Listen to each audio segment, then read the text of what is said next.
जय हिंद। इस वीडियो में हम 131 प्रश्न से शुरुआत करेंगे क्योंकि हमने पीछे जो है भारत के भूगोल से रिलेटेड प्रश्न जो 69th बीपीएससी तक पूछे गए हैं उनको हमने पिछले वीडियो में करा दिया है। आप चाहें तो वो कमेंट सेक्शन में या डिस्क्रिप्शन में आपको लिंक मिल जाएगा या चैनल पे भी विजिट करके आप देख सकते हैं। ठीक है, तो 69th बीपीएससी तक जितने भी भारत के भूगोल से रिलेटेड प्रश्न हैं उनको डिटेल में किया गया है ताकि और भी एग्जाम में उससे रिलेटेड प्रश्न पूछे गए हैं उनको भी मैंने उसमें ऐड ऑन कर दिया है। यानी कि एक क्वेश्चन आप देखेंगे उसमें कई फैक्ट आपको मिल जाएंगे। ठीक है, जो एग्जाम में आगे प्रश्न बन सकते हैं या कहीं बने हुए हैं प्रश्न। ठीक है, तो वो चीज़ें जो है मैंने उसमें ऐड ऑन कर दिया है। तो डिटेल में हम घटना चक्र 2024 की कर रहे हैं। वो ये होता है कि बीपीएससी के जितने भी प्रश्न हैं तो इर्द गिर्द आपको क्वेश्चन जो है बनने चाहिए। ठीक है, तो चलिए स्टार्ट करते हैं आज का वीडियो अपना। तो 131 से हम प्रश्न देखेंगे।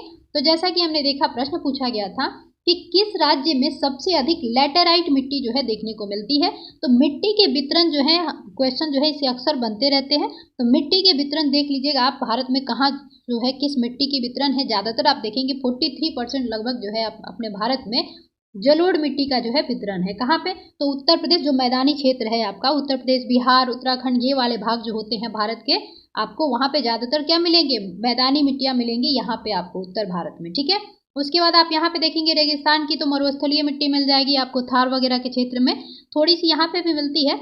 उसके बाद देखेंगे आप पर्वतीय मिट्टी, तो जहाँ हिमालय पर्वत है हमारे भारत के उत्तर में तो वहाँ पे आपको पर्वतीय मिट्टी मिल जाएगी। उसके बाद देखेंगे काली मिट्टी का संकेंद्रण कहाँ है, तो बीच में मध्य भारत में जो जितने भी राज्य हैं ना, जैसे मध्य प्रदेश, महाराष्ट्र, गुजरात, इन सब राज्यों में आपको काली मिट्टी का संकेंद्रण ज़्यादा देखने को मिलता है। ठीक है, उसके बाद आप देखेंगे जैसे कि ये दिया है लैटेराइट मिट्टी है ना, तो लैटेराइट मिट्टी जो है आपको छिटपुट में, जैसे कि तटीय जो क्षेत्र है ना, जैसे कि भारत के, तो तटीय क्षेत्र में यहाँ पे छिटपुट आपको मिल जाएंगे कि आपको मालाबार तट में, ऊपर से आपको कोरोमंडल तट में भी देखने को मिल जाएंगे, जो तमिलनाडु वाला क्षेत्र है, पूर्वी घाट है ना।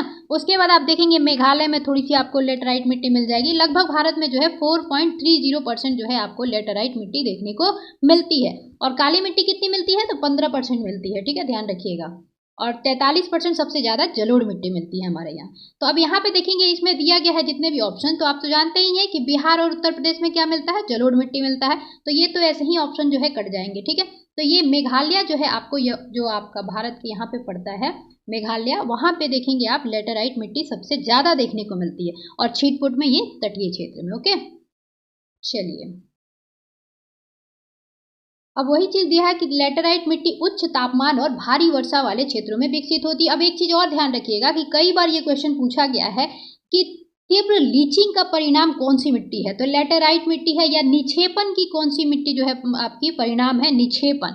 ये होता है कि इसमें क्या होता है, खनिज लवण वगैरह होते हैं ना, नदियाँ खूब जोर से बारिश होती है और वो क्या होती है, खनिज लवण वगैरह मिट्टी के जो है बह के या तो सबसे मतलब स्तर में चले जाते हैं, और नहीं तो वो वहाँ से क्या होते हैं, बहाव के द्वारा जो है चले जाते हैं। ठीक है, तो उसे हम क्या कहते हैं, तीव्र लीचिंग, या लीचिंग का मतलब कहते हैं उसको, जो बहा के लेके चली जाती है। तो देखेंगे जैसा कि यह मिट्टी मुख्य रूप से प्रायद्वीपीय पठार के उच्च क्षेत्रों में विकसित हुई है। यह मुख्यतः केरल, कर्नाटक, महाराष्ट्र, मध्य प्रदेश के पठार, मेघालय, ओडिशा एवं असम के पहाड़ी क्षेत्रों में पाई जाती है। सर्वाधिक लेटराइट मिट्टी जो है मेघालय में पाई जाती है। तो अब जहाँ पे भारी वर्षा होगी वहीं पे अगर लेटराइट मिट्टी मिल रही है तो सबसे ज़्यादा विश्व में बारिश कहाँ पे होती है, मेघालय के मासिनराम में। पहले चेरापूंजी हुआ करता था, लेकिन ध्यान रखिएगा अब मासिनराम हो गया है। मेघालय के मासिनराम में सबसे ज़्यादा जो है बारिश विश्व की होती है। ठीक है, और ये कौन सी पहाड़ी में है, तो खासी पहाड़ी में है। ठीक है, ध्यान रखिएगा, ये भी कभी भी क्वेश्चन बन सकता है कि ये कौन सी पहाड़ियों में मिलता है मासिनराम आपका, मेघालय का जो है, तो वो मिलेगा आपको मासिनराम खासी में।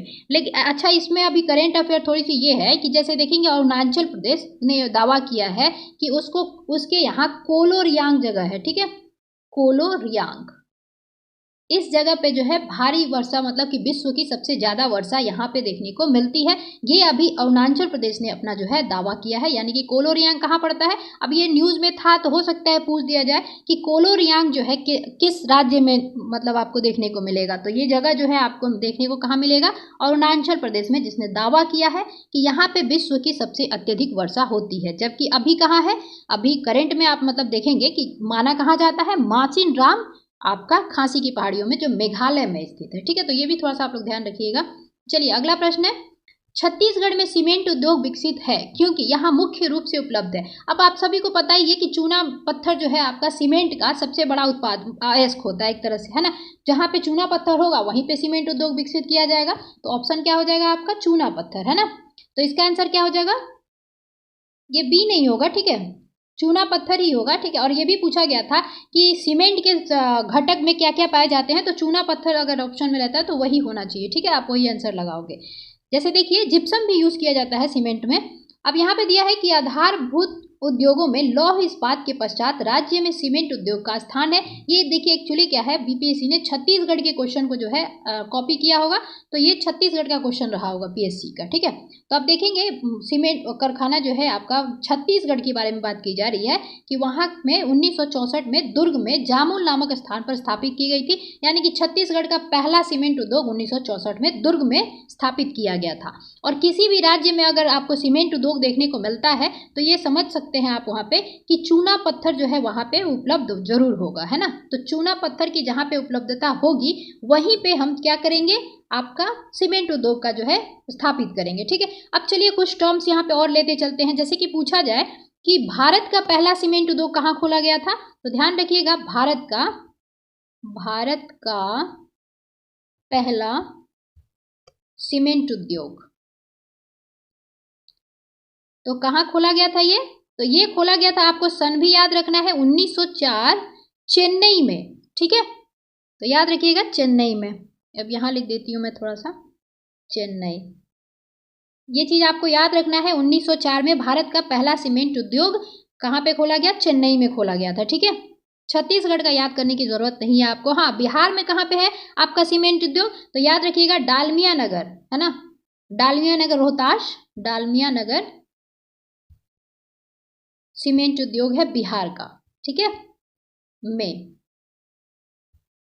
किसका है, तो बिहार का। अच्छा देखिए जिनको स्लो लग रहा होगा ना तो वो थोड़ा सा स्पीड बढ़ा के देख लेंगे, है ना। तो ये आपने समझ लिया कि सीमेंट उद्योग जो है आपका बिहार में कहाँ पे है, तो डालमिया नगर में है। उसके बाद आपने ये भी देख लिया कि भारत में पहला कौन सा खोला गया था। उसके बाद आपने ये भी देख लिया कि सीमेंट उद्योग कहाँ पे खोले जाएंगे, जहाँ पे आपको चूना पत्थर जो है पर्याप्त मात्रा में उपलब्ध दिखाई दे, है ना।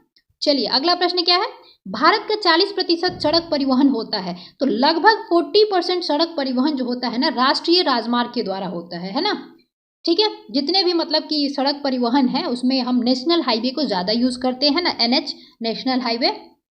तो ये किससे किया जाता है, 40% सड़क परिवहन हम राष्ट्रीय राजमार्ग के द्वारा करते हैं। अब यहाँ पे देखिए यही दिया है कि लगभग 40% जो है यहाँ क्या 2022 का डेटा देखेंगे, है ना, 2022 और 23 के अनुसार, तो देश में राष्ट्रीय राजमार्गों की कुल लंबाई कितनी हो गई है। अच्छा ये भी प्रश्न बनते हैं एग्जाम में, ठीक है। तो याद रखिएगा कि नेशनल हाईवे की जो है कुल लंबाई अभी कितनी है, तो आपको देखने को मिल जाएगा 1,44,955, है ना। तो 144,955 ऐसे करके याद रख लीजिएगा किलोमीटर, है ना।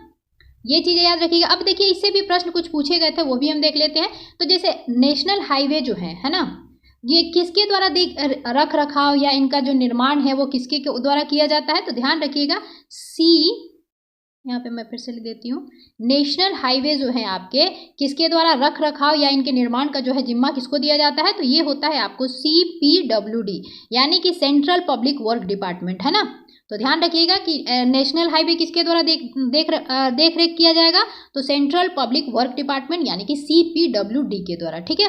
उसके बाद आप देखिए यहाँ पे अब NH आया है, तो एक चीज़ और भी क्वेश्चन पूछा गया था आपसे कि ऐतिहासिक NH कौन सा है, तो NH1 आप सभी को पता होगा, है ना। NH1 जो है कहाँ से कहाँ तक है, तो दिल्ली से अमृतसर तक है, ठीक है, दिल्ली से अमृतसर, है ना। ये जो है आपका, इसको हम किस नाम से और जानते हैं, तो इसको हम शेरशाह सूरी मार्ग भी जानते हैं, ग्रांड ट्रंक रोड, है ना। तो ये याद रखिएगा शेरशाह सूरी मार्ग जो है आपका ये ऐतिहासिक मार्ग है और प्राचीन मार्ग है, ठीक है। तो क्वेश्चन इससे भी आजकल जो है बन रहे हैं, ठीक है। और इसको हम NH1 के द्वारा जो है नाम से जानते हैं, ठीक है। कौन सा मार्ग, तो शेरशाह सूरी मार्ग, ओके। चलिए अच्छा अब यहाँ पे राष्ट्रीय राजमार्ग देखे हैं, तो स्टेट हाईवे जो होती है वो किसके द्वारा रख रखाव की जाती है या न तो उनके जो है जिम्मा रहता है किसके ऊपर, तो याद रखिएगा स्टेट हाईवे जो है ना वो आपका रहता है PWD के पास, ठीक है। और जिला पे तो होंगे तो जिला परिषद वगैरह को दे दिया जाता होगा, है ना।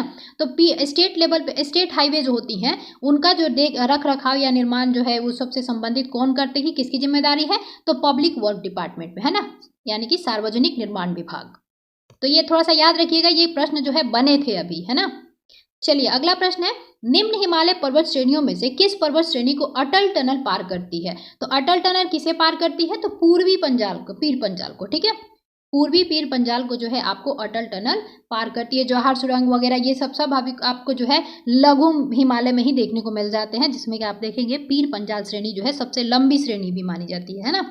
तो ध्यान रखिएगा ये वाला क्या हो जाएगा, पूर्वी पीर पंजाल, पीर पंजाब तो है ही लेकिन उसमें भी पूर्वी पीर पंजाल। अब ये देखेंगे आप, इसका जो है लंबाई भी पूछा गया था कि ये कितने जो है किलोमीटर लंबा है, प्रश्न आगे बना था। तो याद रखिएगा कि 9.02 किलोमीटर है ये अटल टनल हिमालय, जो पूर्वी पीर पंजाल श्रृंखला को लेह मनाली हाईवे पर हिमाचल प्रदेश में बनाई गई है, ठीक है। अटल टनल रणनीतिक रूप से महत्वपूर्ण लद्दाख को सुदूर लाहौल और स्पीति घाटी तक सभी मौसमों में सड़क मार्ग सुनिश्चित करने का जो है करती है। अच्छा, अभी सेला टनल बना है, सेला टनल, है ना, तो ध्यान रखिएगा ये भी मार्च में आप देखेंगे, मार्च 2024 में इसका मोदी जी ने जो है इनॉग्रेशन किया था, जो 2009 में ही इसकी नींव रखी गई, 2019 में ही इसकी नींव रखी गई थी सेला टनल की, है ना।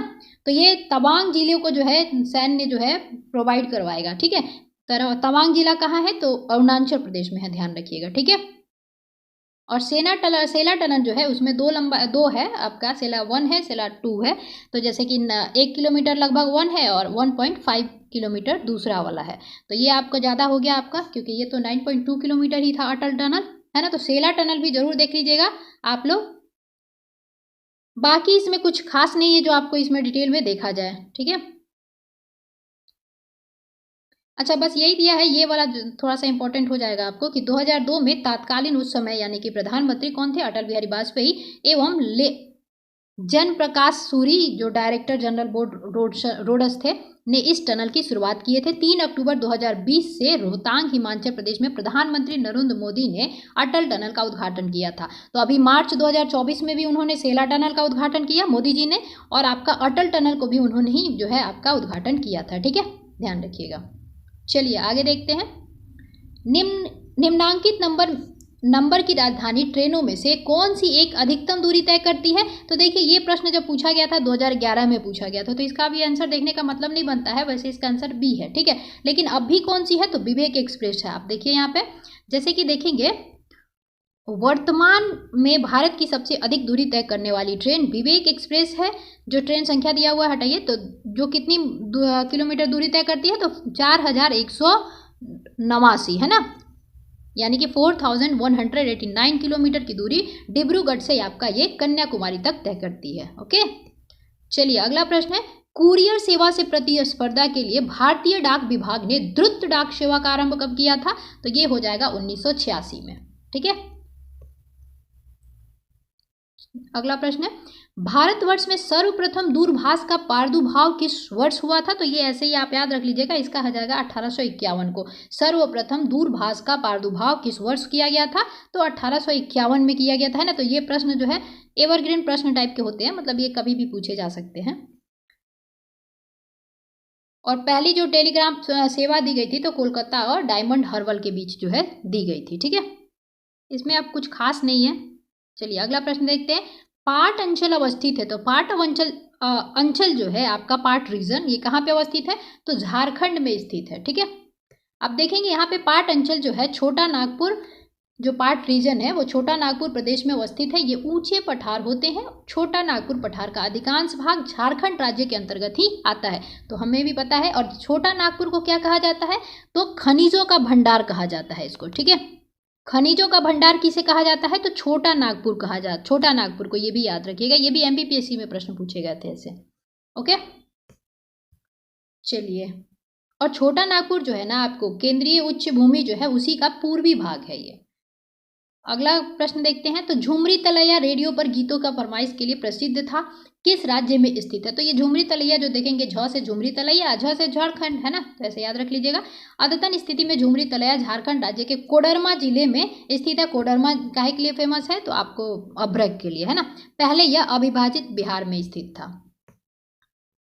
अगला प्रश्न है, क्षेत्रफल के अनुसार निम्नलिखित राज्यों का सही अवरोही क्रम जो है बताना है, यानी कि डिक्रीजिंग शेड्यूल में बताना है। तो देखते हैं, जैसे कि दिया, देखिए इसमें सबसे पहले आपको मध्य प्रदेश दिख गया है ना, जबकि हम जानते हैं कि मध्य प्रदेश कितने नंबर पे आता है, भारत के सबसे बड़े राज्य में सेकंड नंबर पे आता है। पहले ये 2000 से पहले है ना, पहले नंबर पे आता था मध्य प्रदेश, फर्स्ट नंबर पे आता था। लेकिन क्या हुआ, 2000 में झारखंड भी अलग हुआ और उधर छत्तीसगढ़ भी मध्य प्रदेश से अलग हो गया था। अब जब अलग हो गया तो मध्य प्रदेश दूसरे नंबर पे आता है और राजस्थान जो है आपका पहले नंबर पे आता है। ठीक है, तो ये भी ध्यान रखिएगा कि फर्स्ट कौन है क्षेत्रफल के अनुसार, तो राजस्थान, दूसरे नंबर पे मध्य प्रदेश, तीसरे नंबर पे आपका कौन सा हो जाएगा, तो महाराष्ट्र है। ओके, तो सबसे पहले हमको मध्य प्रदेश दिख गया, राजस्थान के बाद दूसरा मध्य प्रदेश है, तो हम पहले इसी को देखेंगे। तो ऑप्शन में देखिए, तो आप कहीं पे भी 3 पहले दिया है क्या, तो ये वाले ऑप्शंस तो ऐसे ही कट गए, बचा ये डी और ए। उसके बाद आप दिया है बिहार, तो आप सभी को पता है बिहार जो है 12वें नंबर पे आता है, तो सबसे लास्ट में यही हो जाएगा। तो 3 और 2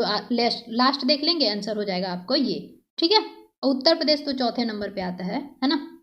चलिए, अब यही था, तो इनकी क्षेत्रफल दिए गए हैं। इसमें आपके लिए बस ये इंपॉर्टेंट है कि आप ये याद रख रहे हैं कि 94163 वर्ग किलोमीटर जो है आपका बिहार का क्षेत्रफल है। ठीक है, मध्य प्रदेश का देखने का कोई ज़रूरत नहीं है। अगला प्रश्न है, भौगोलिक क्षेत्र की दृष्टि से भारत के निम्न जिलों में से कौन सा जिला सबसे बड़ा है। तो ये देखेंगे आप, कच्छ हो जाएगा सबसे बड़ा जिला, लेकिन बिहार पीएससी ने किसको आंसर माना था, तो लेह को आंसर माना था। लेकिन देखेंगे आप कहीं भी सर्च भी करेंगे तो आपका कच्छ ही जो है आपका सबसे बड़ा जिला है। ठीक है, तो देखिए वहाँ पे जो है दे दिया गया है इसका कि जैसे लेह का कितना क्षेत्रफल है, तो 45,100 है ना वर्ग किलोमीटर। लेकिन वहीं कच्छ जो गुजरात में पड़ता है, तो ये इसका क्षेत्रफल कितना है, तो 45,674 है ना।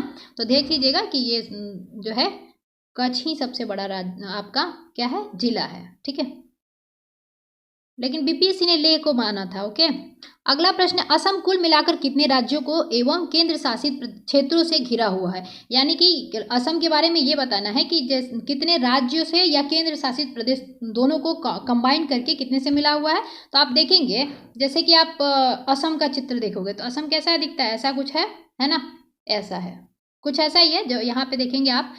चलिए दूसरे कलर से कर देती हूँ। ये वाला क्षेत्र देखेंगे आप, क्या है, मेघालय है ना। तो पहले तो उसके पेट में जो मेघालय घुसा हुआ है, ऐसा ध्यान रखिएगा, तो ये मेघालय तो होगा ही होगा, है ना। अब उसके बाद आप देखेंगे कि क्या है कि यहाँ पे असम क्या करेगा, यहाँ पे एक नाक बड़ा सा वो खोले हुए, ठीक है, ऐसे करके, है ना, वो ऐसे बैठा हुआ है। ठीक है, तो असम तो हो ही गया। असम पे ध्यान रखिएगा, यहाँ पे टोपी पहने हुए है, ये कौन है, तो सिक्किम है। ठीक है, टोपी पहने हुए असम, उसका है नाम है सिक्किम। अब यहाँ पे सिक्किम आता है तो यहीं से याद आ जाएगा आपको कि भूटान यहाँ पे शेयर करेगा, है ना। तो भूटान तो हमारा राज्य नहीं है, वो एक देश है, तो इसको तो हम इग्नोर करेंगे, काउंट नहीं करेंगे। तो मेघालय एक हो गया आपका यहाँ से शुरुआत से। यहाँ पे अब आगे बढ़ेंगे आप तो देखेंगे अरुणाचल प्रदेश, भूटान से ऐसे, यहाँ भूटान के बाद अरुणाचल प्रदेश ऐसे हुआ है, तो ये दूसरे नंबर पे आ गया। तो दूसरा कौन हो गया, अरुणाचल प्रदेश। अरुणाचल प्रदेश के बाद कौन आता है, तो आपका नागालैंड आता है ना, नागालैंड। तो ये हो गया तीसरा। नागालैंड के बाद कौन आता है, तो याद रखना है आपको मिजोरम, यहाँ पे तो मिजोरम हो गया, है ना। अब देखेंगे ये जो असम है ना, उसको ये आप 2 ऐसे चोटी टाइप का पहना देना, है ना। तो ये आपका पूर्वोत्तर राज्य जो है ना वो बन जाएंगे। तो मिजोरम आपका हो गया। ठीक है, मिजोरम के बाद आप देखेंगे त्रिपुरा हो गया। अच्छा, मणिपुर उसमें छूट गया, मिजोरम ये है। ठीक है, ये मिजोरम हो गया आपका और ये मणिपुर हो गया। ठीक है, तो कौन कौन से हो गए आपके। अब आगे देख लेते हैं, तो देखिए पूरा काउंट कीजिएगा तो 7 हो जाएगा। एक्चुअली आपको सारे भारत के मैप जो है याद रखने हैं कि कौन सी राज्य चीज़ है जो कौन सा जो है आपका शेयर करता है। ठीक है, तो बाउंड्री देखेंगे लगभग 7 है। अब कौन कौन से थे तो हमने देख ही लिया ना, है ना। अब पश्चिम बंगाल तो होगा ही, क्योंकि पश्चिम बंगाल जो टोपी पहन के सिक्किम का बैठा हुआ है तो वो भी शेयर करता है असम के साथ। ओके, तो पश्चिम बंगाल हो गया, नागालैंड, मिजोरम, मेघालय, अरुणाचल प्रदेश, मणिपुर, त्रिपुरा। ओके, एक बार और इमेज इसको क्लियर कर देती हूँ, आप लोग ऐसे याद कर लीजिएगा जरूर कि यहाँ पे मेघालय हो गया, ये असम है आपका, ये टोपी पहने हुए रहेगा ऐसे, मतलब कि अभी ऐसे ऐसे बैठा रहेगा ये, है ना। ये पश्चिम बंगाल है, सॉरी ये पश्चिम बंगाल है ना। और ये आपका मेघालय यहाँ पे बैठा रहेगा, है ना, मेघालय ये हो गया। और आपका यहाँ पे ये टोपी पहनेगा सिक्किम हो जाएगा। और इसके बाद आपको देखेंगे भूटान आ जाएगा, भूटान के बाद अरुणाचल प्रदेश, और ये बाकी जो राज्य हैं आपको याद रखने हैं। ठीक है, चलिए अगला है गद्दी लोग निवासी करते। तो ये कई बार प्रश्न आपने देखा एग्जाम में जो है पूछे गए हैं। तो गद्दी जो है हिमाचल प्रदेश, लद्दाख, जम्मू कश्मीर में देखने को मिलते हैं। स्पेशली हिमाचल प्रदेश में आपको भरमौर जनजाति, लाहौली और आपका गद्दी, उसके बाद आप देखेंगे ये गुज्जर, ये भी आपको देखने को वहाँ पे जनजातियाँ मिलती है। ठीक है, चलिए अगला प्रश्न देखते हैं। बोडो निवासी हैं, तो ये बोडो कहाँ पे निवासी है, तो गारो पहाड़ियाँ जो है ना वहाँ पे इनका जो है संकेंद्रण देखने को मिलता है। और टोडो पूछेगा तो नीलगिरी पहाड़ी तमिलनाडु, ठीक है, ध्यान रखिएगा। और बोडो जो हो गई आपको गारो की पहाड़ियाँ पे जो मेघालय में है, गारो खासी जयंतिया पहाड़ियाँ, जो आपको दक्षिणी भारत के ही प्रायद्वीपीय पठार के ही भाग है जो मालदा गैप से अलग हो गए हैं, है ना, तो उसमें आपको देखने को मिलेंगे बोडो निवासी गारो पहाड़ियाँ में। ओके, चलिए अगला देखते हैं। तो गारो जनजाति, वही हम फिर से वो जो है क्वेश्चन पूछा गया है कि गारो जनजाति, अच्छा इसके पहले क्या पूछा गया था, बोडो, है ना, अभी पूछा गया है गारो जनजाति। देखिए जैसे कि आपकी लुसाई जनजाति भी है और पहाड़ी भी है ना, वैसे ही डाफला मिसमी ये जनजातियां भी होती हैं और आपकी पहाड़ियां भी होती है, वैसे ही गारो जो है पहाड़ियां भी है और जनजाति भी है। तो ये कहाँ को देखने को मिलते हैं, तो ये आप पूर्वोत्तर राज्य जो देखेंगे ना, मणिपुर में, मिजोरम, इन सब में, तो ये देखने को आपको मिल जाएंगी गारो जनजातियां। तो एक से अधिक हो जाएगा इसमें आंसर, है ना। तो इसका देख लेते हैं कहाँ कहाँ, जैसे कि 2011 की जनगणना के अनुसार देखेंगे आप तो गारो जनजाति मेघालय, असम एवं मिजोरम तीनों राज्यों में पाई जाती है। ओके, तो ये थोड़ा सा आप लोग देख लीजिएगा। अब इसके अलावा जो है आपको ये नागालैंड, त्रिपुरा, पश्चिम बंगाल में भी पाई जाती है। तो वो वाले जो क्षेत्र जो हमने देखा था ना अभी असम से लगे हुए, तो सारे क्षेत्रों में आपको गारो जनजातियां देखने को मिल जाएगी। ठीक है, अगला है गंगा की जलोढ़ मृदा की गहराई भूमि सतह के नीचे लगभग कितने मीटर तक है, तो ये देखेंगे आप 6000 मीटर तक नीचे है। ठीक है, गहराई में। तो ये किसके अनुसार, तो ओल्ड हम के अनुसार जो है आप देखेंगे कि गंगा के जलोढ़ निक्षेपों की मोटाई लगभग 4000 से 6000 मीटर तक है। ग्लेनी के अनुसार देखेंगे तो मात्र 2000 मीटर तक है। ठीक है, अगला प्रश्न है भारत की सबसे बड़ी अफवाह नदी कौन सी है, तो भारत की सबसे बड़ी अफवाह नदी गंगा की हो जाएगी। 25 इसकी हाइट है, ऐसे ही सॉरी लंबाई है, तो ये याद रख लीजिएगा। ठीक है, अक्सर आपको ब्रह्मपुत्र नदी मिल जाएगा, लेकिन अक्सर ज़्यादातर बुकों में मैंने यही देखा कि गंगा बेसिन, और बिहार की एग्जाम में सब में यही देखने को मिल रहा है कि भारत की सबसे बड़ी बेसिन जो है अफवाह तंत्र जो देखेंगे किसकी है, तो गंगा नदी की है। ओके, ध्यान रखिएगा। गोदावरी नदी दक्षिण की जो है गंगा कही जाती है या बूढ़ी गंगा कही जाती है। ठीक है, और नर्मदा आप देखेंगे अमरकंटक से निकलती है, मध्य प्रदेश और गुजरात की जीवन रेखा कही जाती है ना, इसकी तो लंबाई है 13-12। ओके, चलिए महानदी आप देखेंगे छत्तीसगढ़ के सिहावा पहाड़ी से निकलती है। अब देखिए यहाँ पे दे दिया गया है कि कितनी लंबी है, तो गंगा नदी की लंबाई जो है आपको 25 किलोमीटर है। ठीक है, नर्मदा की 13-12 है और गोदावरी की जो है आपकी 16-65 किलोमीटर है, 14-65 किलोमीटर सॉरी। देखिए इसे याद करने में आसानी रहता है कि जैसे 14-65 किलोमीटर आप याद रखोगे 1465, तो थोड़ा सा टिपिकल लगता है ना। चलिए अगला प्रश्न दिया है गंगा के किनारे बसे सबसे बड़े शहर कौन सा है, तो सबसे बड़ा शहर मैंने पीछे भी बताया था आपको, कानपुर हो जाएगा। ठीक है, अब देखिए यहाँ पे दिया है कि 2011 की जनगणना 2011 के अनुसार गंगा नदी के किनारे स्थित कुछ प्रमुख शहरों की जनसंख्या इस प्रकार है। एक सेकंड, ये जनसंख्या के अनुसार तो पूछा नहीं है, किनारे सबसे बड़ा शहर है ना। अब ये जनसंख्या यहाँ पे दे दिया है, तो ध्यान देख लीजिएगा कि कानपुर कितनी है, पटना की देख लेंगे आप, जरूर ध्यान में रख लीजिएगा थोड़ा सा, है ना। अच्छा, पटना में गंगा नदी की जो प्रवाह क्षेत्र है, जैसे कितने किलोमीटर की लंबाई में ये बहती है, चलिए यहाँ पे देख ही लेते हैं। जैसे कि आप बिहार है ना, सॉरी ऐसे नहीं है, ऐसे है ना, बिहार कुछ ऐसा ही है। बिहार के बीचों बीच से जो है गंगा नदी कितने जिलों से होकर गुजरती है, तो 12 जिलों से। ये भी आपको याद रखना है कि 12 जिलों से होकर गुजरेगी। और कितने मीटर लंबा ये गुजरती है, तो आपको ये भी याद रखना है, जैसे कि आपका गंगा नदी का हो जाएगा 445 किलोमीटर। ठीक है, अच्छा ये भी आप लोगों को पता ही होगा, जैसे ही याद रख लीजिएगा, जैसे कि बिहार का आप लोगों को स्थिति आपका अक्षांशीय, देशांतरीय और लंबाई वगैरह सब जरूर याद रखिएगा। ठीक है, तो जैसे कि देखेंगे उत्तर से, है ना, यानी कि नॉर्थ से साउथ की जो है डिस्टेंस कितनी है इसकी, भूखंड की, बिहार की भूखंड की, तो ध्यान रखिएगा ये दक्षिण हो जाएगा आपका, है ना। तो ये हो जाएगा आपको 345 किलोमीटर। ठीक है, 3, 4, 5 ऐसे करके याद रख लीजिएगा किलोमीटर। और गंगा कितनी बह रही है, तो आपका ये लंबाई में है। ठीक है, और ये चौड़ाई मैंने बिहार की ऐसी बता दी। अब लंबाई में कितनी है बिहार की, तो ये भी याद रखिएगा आप लोग कि बस थोड़ा सा ही अंतर आपको देखने को मिलेगा, जैसे कि 483, है ना। तो 483 किलोमीटर जो है बिहार की पूरी लंबाई है, जिसमें देखेंगे आप गंगा बीचों बीच से निकल रही है, तो 445 किलोमीटर जो है अपना ये सफ़र यहाँ पे तय करती है इतने किलोमीटर तक, और 12 जिलों से होकर गुजरती है। उसमें भी पूछ दिया जाए कि सबसे ज़्यादा कौन से ज़िले में ये गुजरती है, तो 99 किलोमीटर आप देखेंगे कहाँ से, तो पटना से, ठीक है। और दूसरे नंबर पर आप देखेंगे आपका 97 किलोमीटर है ना, 97 किलोमीटर किससे गुजरेगी, तो आपको भागलपुर से गुजरेगी, ठीक है। तो ये भी थोड़ा सा ध्यान रख लीजिएगा कि सबसे ज़्यादा पटना में, उसके बाद दूसरे नंबर पे भागलपुर में, ठीक है। और लंबाई आपको जरूर याद रखना है कि 445 किलोमीटर गंगा जो है प्रवाहित होती है बिहार में, ठीक है। और बिहार का ये हमने देखा ही कि ऐसे जैसे है ना, तो लंबाई में कितनी है, तो 483 किलोमीटर, और ये वाला जो है आपका बिहार का कितना है, तो 345। चलिए आगे देखते हैं। और भारत का पूछ दिया जाए तो भारत का देखेंगे नॉर्थ से लेके साउथ तक देखेंगे तो लंबाई ज़्यादा होगा, ठीक है, ये याद रखिएगा, 3214 किलोमीटर, ठीक है।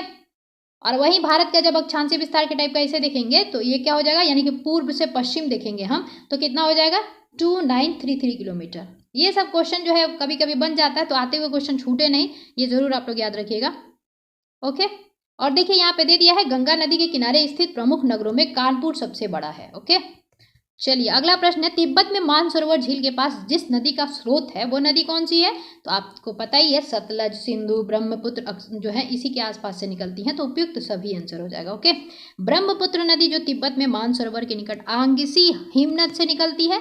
सतलज को देखेंगे आप, तिब्बत के मानसरोवर झील के पास राकस ताल से होकर निकलती है। सिंधु नदी तो मानसरोवर झील के पास से झील के निकट से ही निकलती है। चलिए अगला प्रश्न है, मानस नदी किस नदी की उपनदी है, तो ये आपको याद रखना है, ब्रह्मपुत्र की। तिस्ता और बानस दोनों जरूर पूछी जाती है, तो ये ब्रह्मपुत्र की हो जाएगी। तो चलिए देखते हुए चलते हैं। मानस नदी जो है ब्रह्मपुत्र नदी की सहायक नदी है, उपनदी या सहायक नदी एक ही बात है। ब्रह्मपुत्र की अन्य प्रमुख नदियां कौन कौन सी हो जाएंगी, तो जलधाका, तिस्ता, कामेंग, सुबनसिरी, धनसिरी, बूढ़ी, दिहांग भी बहुत पूछा जाता है, दिहांग, दिबांग, कोपली, ये याद रखिएगा। ब्रह्मपुत्र को तिब्बत में क्या कहते हैं, तो यारलुंग तशांगपो कहते हैं। अरुणाचल प्रदेश में इसको दिहांग के नाम से जाना जाता है। असम में ब्रह्मपुत्र और बांग्लादेश में जमुना के नाम से जाना जाता है, ठीक है। अच्छा, ब्रह्मपुत्र नदी तिब्बत, चीन, भारत एवं बांग्लादेश से होकर प्रवाहित होती है। अच्छा, ब्रह्मपुत्र नदी का प्रवेश हमारे भारत में कौन से स्टेट से होता है, तो ध्यान रखिएगा अरुणाचल प्रदेश से होता है, ठीक है। ये आप नामचा पर्वत देखेंगे, वहाँ पे यू आकार बनाकर जो है आपको ब्रह्मपुत्र नदी निकलती है, गुजरती है, ठीक है। तो ब्रह्मपुत्र की नदी की जो है भारत में प्रवेश कहाँ से करती है, तो अरुणाचल प्रदेश से करती है। ये क्वेश्चन भी एग्जाम में बना हुआ है। अगला दिया है प्रश्न कि निम्नलिखित तुलना के आधार पर हिमालयी नदी की प्रायद्वीपीय नदी से तुलना करें, तो बिल्कुल कर लेते हैं। चलिए, अधिकांश हिमालयी नदियां 12 होती हैं, तो जितना भी जो हिमालय की नदियां हैं जो आपको पर्वतों से निकलती हैं हिमालय से, तो उनका क्या होता है, बर्फ पिघलते रहता है, तो उनके में पानी जो है सालों भर मिल जाता है, यानी कि साल कितने महीने का होता है, तो 12 मास का होता है। तो ये नदियां जो है आपकी 12 होती हैं। जबकि अधिकांश प्रायद्वीपीय नदियां देखेंगे ना आप, मानसून पर निर्भर रहती हैं, मौसमी नदियां हैं, उनमें जो है अगर बारिश होगी तो खूब भर जाएंगी या बाढ़ भी ला देंगी, और क्या होगा फिर बारिश वगैरह का जो ग्रीष्म काल आ जाएगा तो वो सूख भी जाती हैं। तो प्रायद्वीपीय नदियां जो दक्षिण भारत की नदियां हैं वो मैक्सिमम नदियां कैसी हैं, तो वो मौसमी नदियां हैं, और अधिकांश जो नदियां हैं वर्षा के जल पर ही निर्भर रहती हैं। तो ये बिल्कुल स्टेटमेंट ट्रू हो जाएगा आपको। हिमालयी नदियां की ढाल प्रायद्वीपीय नदी की तुलना में अधिक खड़ा है, तो आप सभी को पता ही है प्रायद्वीपीय पठार है ना, तो वहां पे ढाल ज़्यादा थोड़ी ना नदी की देखने को मिलेगी। लेकिन वही पर्वत क्या है आपका, हिमालय क्या है, तो ऊंचे ऊंचे पहाड़ हैं इसमें, है ना, पर्वत हैं। तो पर्वतों से जब नदियां निकलेंगी, जैसे एक पर्वत है कोई, अब यहाँ से नदी निकलेगी तो एकदम स्पीड में निकलेगी ना, तो वो क्या करती है, बड़े बड़े गार्ड्स बनाएगी, खड्डे वगैरह को भी बहा के नीचे लेके चली आएगी, और युवा अवस्था में यहीं पे ज़्यादा देखने को मिलती है ना। प्रौढ़ावस्था में आप देखेंगे गोखुर झील वगैरह का जो है ज़्यादातर जो नदियां हैं वो बनाती हैं, है ना। तो आपको ये समझ आ गया होगा कि हिमालयी नदियां क्या होंगी, ज़्यादा जो है उनकी ढाल तीव्र होगी प्रायद्वीपीय नदियों की कंपेयर में। तो ये बिल्कुल सही है आपका। ये भारत की नदियों की बात की जा रही है। अगला दिया है कि प्रायद्वीपीय नदी हिमालयी नदी की तुलना में अपने रास्ते से अधिक क्षरण का कारण बनती है, तो बिल्कुल नहीं। प्रायद्वीपीय नदी जो है आपका समतल ज़्यादातर उनको क्षेत्र जो है मिलते हैं, तो वो कैसे जो है क्षरण करेगी किसी चीज़ का। लेकिन वही पर्वत से हमने देखा ही निकलेंगी तो ये बड़े बड़े पत्थर को भी लेके जो है नीचे बह जाती हैं, ठीक है, गिरा देती हैं।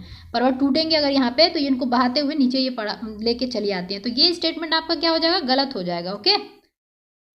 तो इसमें आंसर क्या हो जाएगा, पूछा है कौन से उत्तर जो है सही है, तो 1 और 2 आपके सही थे। ओके, तो ए हो जाएगा।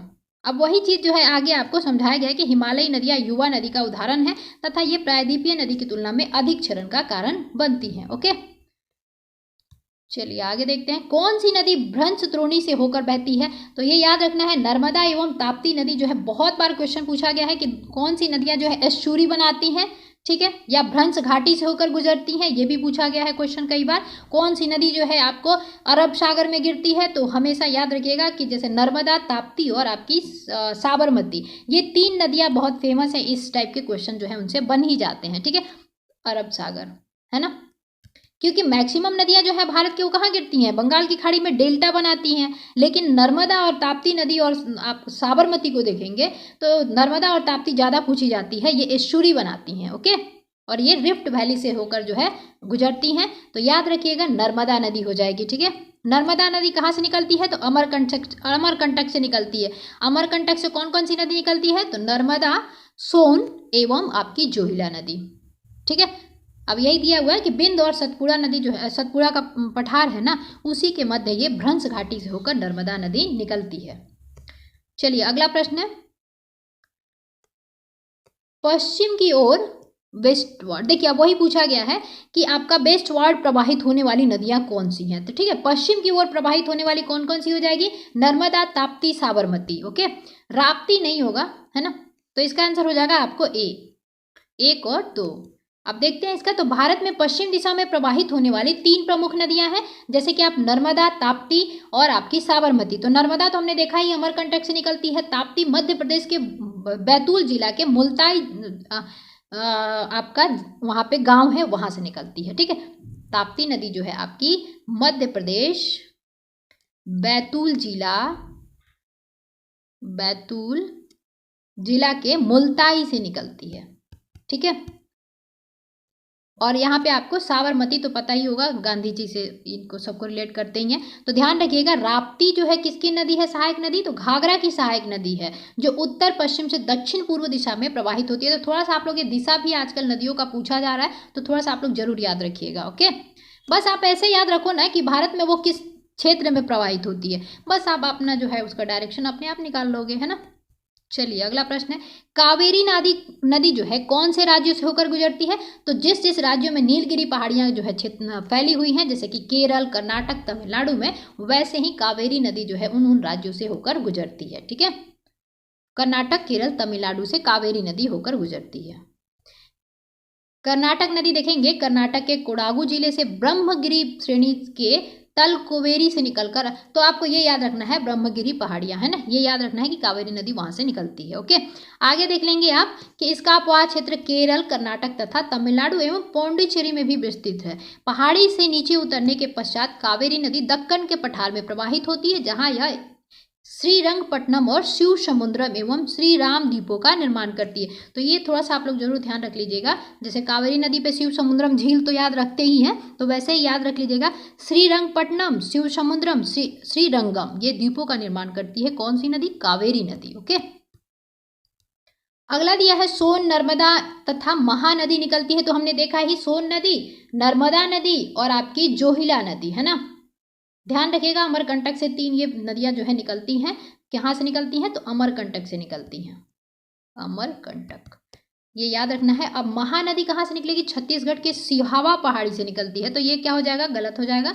तो ये पूछा था अमरकंटक कहाँ से निकलती है, तीनों नदी एक जगह से तो निकलती ही नहीं है, तो इसका आंसर हो जाएगा आपको उपयुक्त में से कोई नहीं, ई हो जाएगा। ठीक है, चलिए अगला प्रश्न है, दामोदर नदी निकलती है, तो ये कहाँ से निकलती है, तो छोटा नागपुर से निकलती है ना। दामोदर नदी छोटा नागपुर की पहाड़ियों से निकलती है। इसकी कुल लंबाई आप देखेंगे 592 किलोमीटर है। ओके, अच्छा एक चीज और है यहाँ पे कि बिहार की शोक नदी किसे कहा जाती है, तो कोसी नदी को, है ना। कोसी नदी अपने तीव्र मार्ग परिवर्तन के लिए जानी जाती है और बाढ़ के लिए। ठीक है, उत्तरी बिहार में जो है ज्यादातर अभी बाढ़ भी देखेंगे, देखने को मिल रहा है अभी, है ना।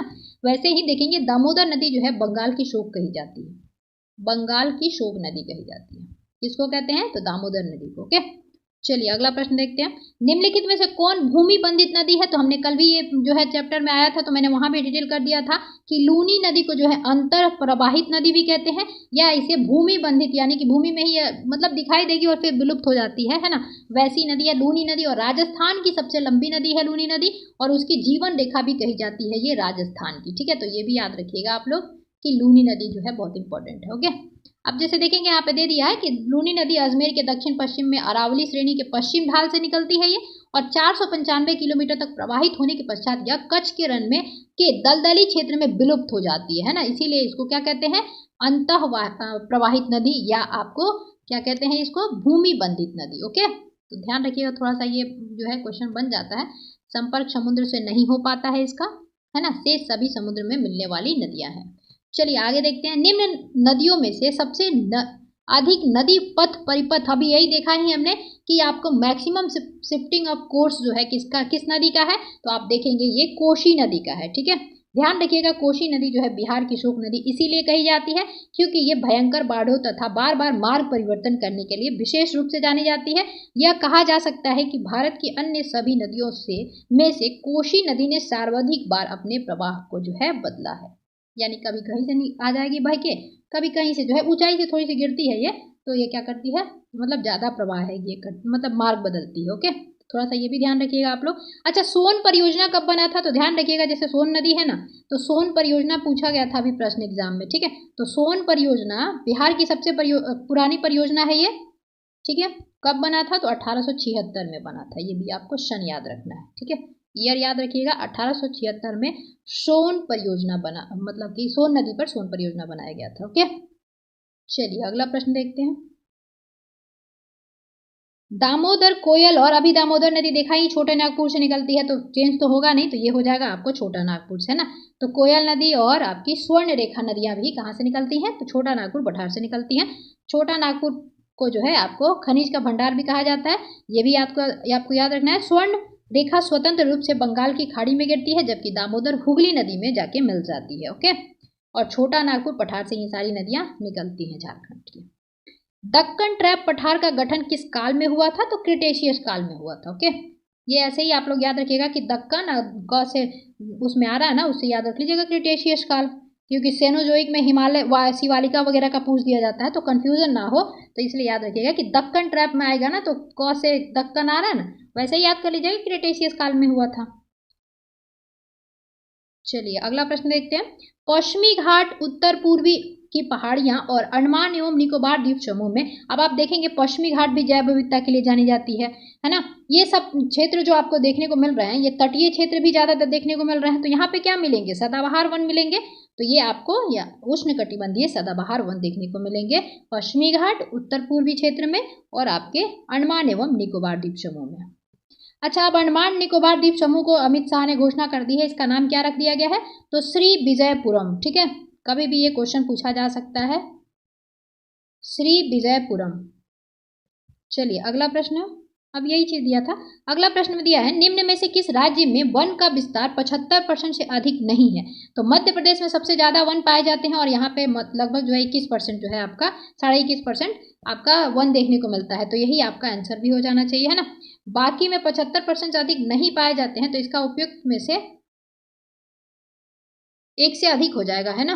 चलिए इसका आंसर देख लेते हैं 2021 के अनुसार। ओके, तो जैसे कि दिया था, तो मिजोरम में जो है परसेंटेज के अनुसार देखा जाए तो सबसे ज़्यादा मिजोरम में पाया जाता है वन, है ना, ये चीज़ ध्यान रखिएगा आप लोग। उसके बाद देखेंगे नागालैंड में इतना है, मेघालय में इतना है, मध्य प्रदेश में मात्र जो है आपको 25.14% है ना।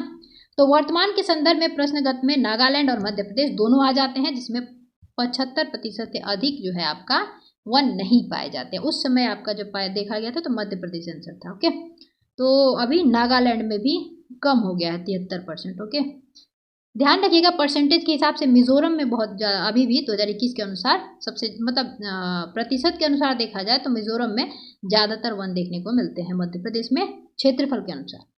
अगला प्रश्न है, निम्न कथनों पर विचार कीजिए और सही की पहचान कीजिए। तो देखते हैं, दिया है ग्रेटर हिमालय अपनी निरंतरता के लिए जाना जाता है, तो आप लोग जानते ही हैं उसमें आज भी चेंजेस होते रह रहे हैं ना। आज भी उसकी हाइट देखेंगे, पहले 48 हुआ करती थी, अब कितनी हो गई है, 50 हो गई है ना। तो इसके लिए तो ये जाना ही जाता है, तो ये बिल्कुल सही है आपका पहला स्टेटमेंट। दूसरा स्टेटमेंट दिया है, निम्न हिमालय अपनी व्यापकता और अनुप्रस्थ वादियों के लिए जाना जाता है। बिल्कुल नहीं, निम्न हिमालय जो है आपका इसके लिए नहीं जाना जाता है।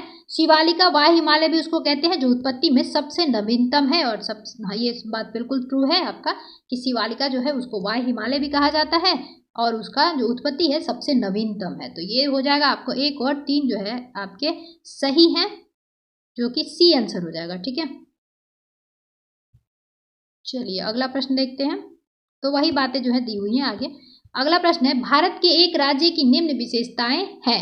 अब ये किसी राज्य के बारे में बात की जा रही है और पूछा जा रहा है कि कौन सा राज्य है वो। तो जैसे देखेंगे, इसका उत्तरी भाग शुष्क और अर्ध शुष्क है। ठीक है, इसके मध्य भाग में कपास की खेती होती है।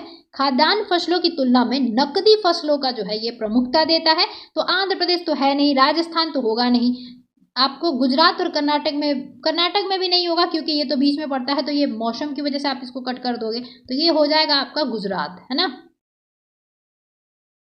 चलिए यहाँ पे वही जो है, जो भी चीजें दी गई थी वही चीजें जो है रिपीट कर दी गई हैं, तो आप लोग ध्यान रखिएगा कि ये गुजरात था, जिसके उत्तरी भाग में शुष्क और अर्ध शुष्क पाया जाता है। ठीक है, चलिए आगे प्रश्न देखते हैं। निम्न में से कौन सा बिहार के भूगर्भीय इतिहास में सबसे नवीनतम है ना। तो इसमें क्या हो जाएगा, बिहार का मैदान, है ना। धारवाड़ तो सबसे पुरानी हो जाएगी आपकी, दक्षिण पश्चिम के विंध्य भी नहीं होंगे। तो चलिए इसका आंसर क्या हो जाएगा, बिहार के मैदान जो है निम्नलिखित में जो जितने भी दिए गए हैं उनमें सबसे नवीनतम है। ओके, तो चलिए देख लेते हैं। बिहार के भूगर्भीय इतिहास में बिहार का मैदान सबसे नवीनतम है, और दक्षिण पूर्व का धारवाड़ सेल जो है सबसे प्राचीनतम है। ओके, अगला प्रश्न है, पुरानी जलोढ़ मिट्टी का भंडार बिहार में निम्न में से किस क्षेत्र में पाया जाता है। तो आपको ये कहा जा रहा है कि पुरानी जलोढ़ मिट्टी यानी कि आपका खादर और बांगर में हम लोग 2 भागों में बांटते हैं ना, तो ये कहाँ पे आपको देखने को ज़्यादा मिल जाएगा पुरानी मिट्टी, तो ये पूर्णिया और पटना में देखने को मिलेंगे आपको। ठीक है, चलिए इसका डिटेल भी देखते चलते हैं। तो पुरानी जलोढ़ मिट्टी को हम क्या कहते हैं, तो बांगर कहते हैं। का भंडार आपको बिहार के प्रश्नगत जिलों में मुख्यतः पूर्णिया और पटना में देखने को मिलता है। नई जलोढ़ मिट्टी भी उधर ही मिलती है ज़्यादा। भारतीय मॉनसून मौसमी विस्थापन से इंगित है, जिसका कारण है, तो क्या कारण है इसका, तो इसको देखेंगे आप। तापमान की एक समानता तो बिल्कुल नहीं होगी, मध्य एशिया की ठंडी हवा ये भी नहीं होगी, स्थल तथा समुद्र के विभेदी तापमान दिए एलिमिनेट करने का भी आंसर आप लोग कर सकते हैं। जैसे कि देखेंगे स्थल तथा समुद्र का विभेदी तापन, है ना, ये भी आपका जो है मौसमी विस्थापन को इंगित करते हैं।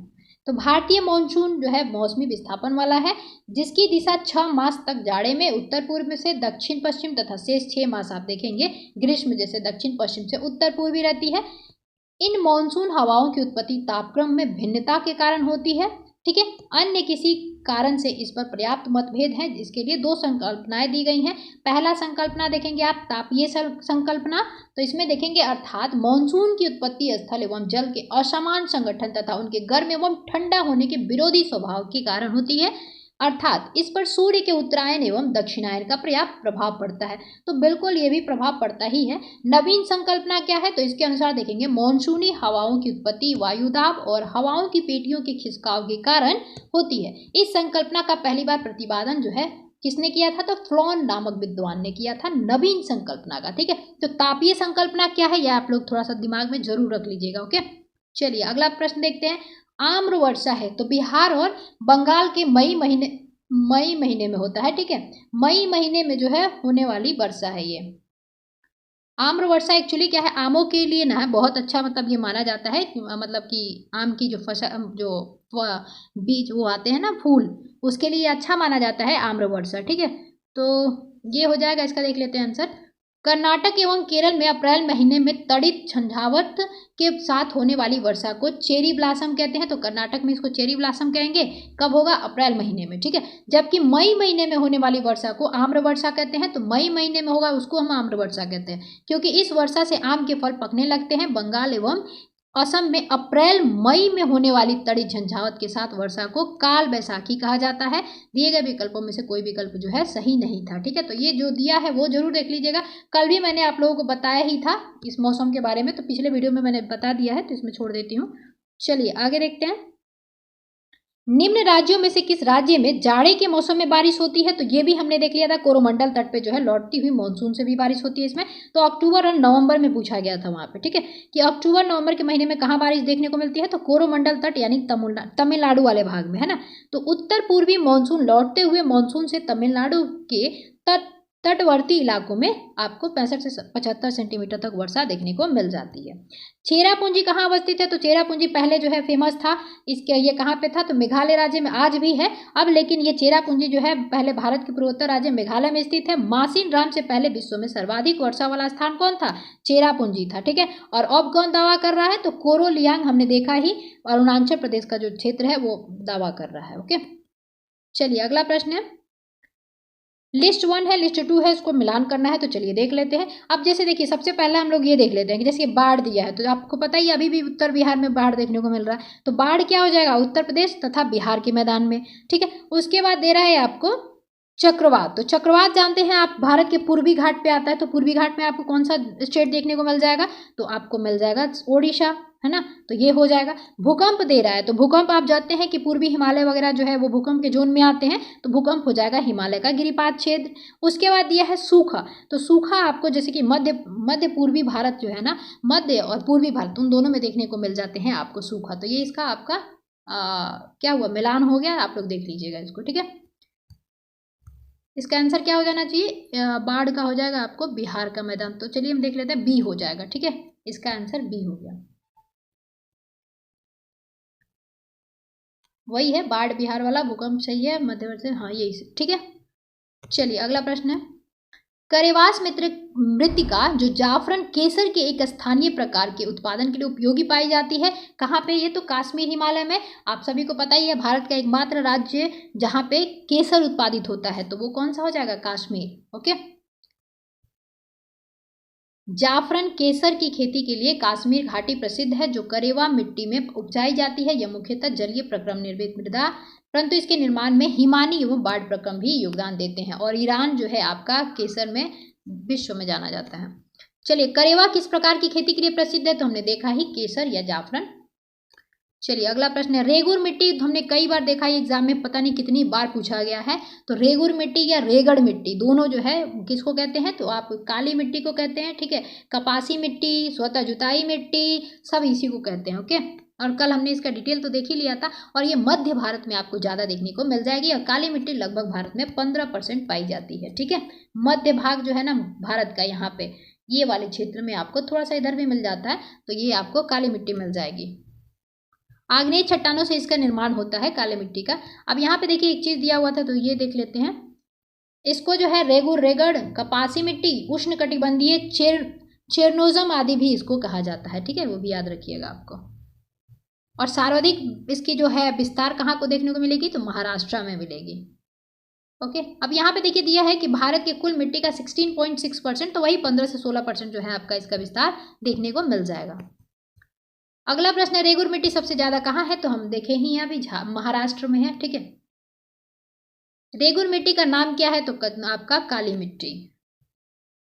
ओके, मृदा के अपरदन को कैसे रोका जा सकता है? तो आप वनावरोपण कीजिए, वन पौधों को लगाइए, जिससे क्या होगा? पौधे के जो जड़ होते हैं ना, है ना, पौधों के जो जड़ होते हैं वो क्या करते हैं? मिट्टियों को बांध के रखने का काम करते हैं, जिसकी वजह से आप देखेंगे कि वनारोपण आप करेंगे तो उससे क्या होगा? मृदा का कटाव नहीं होगा, ठीक है, अपरदन नहीं होगा।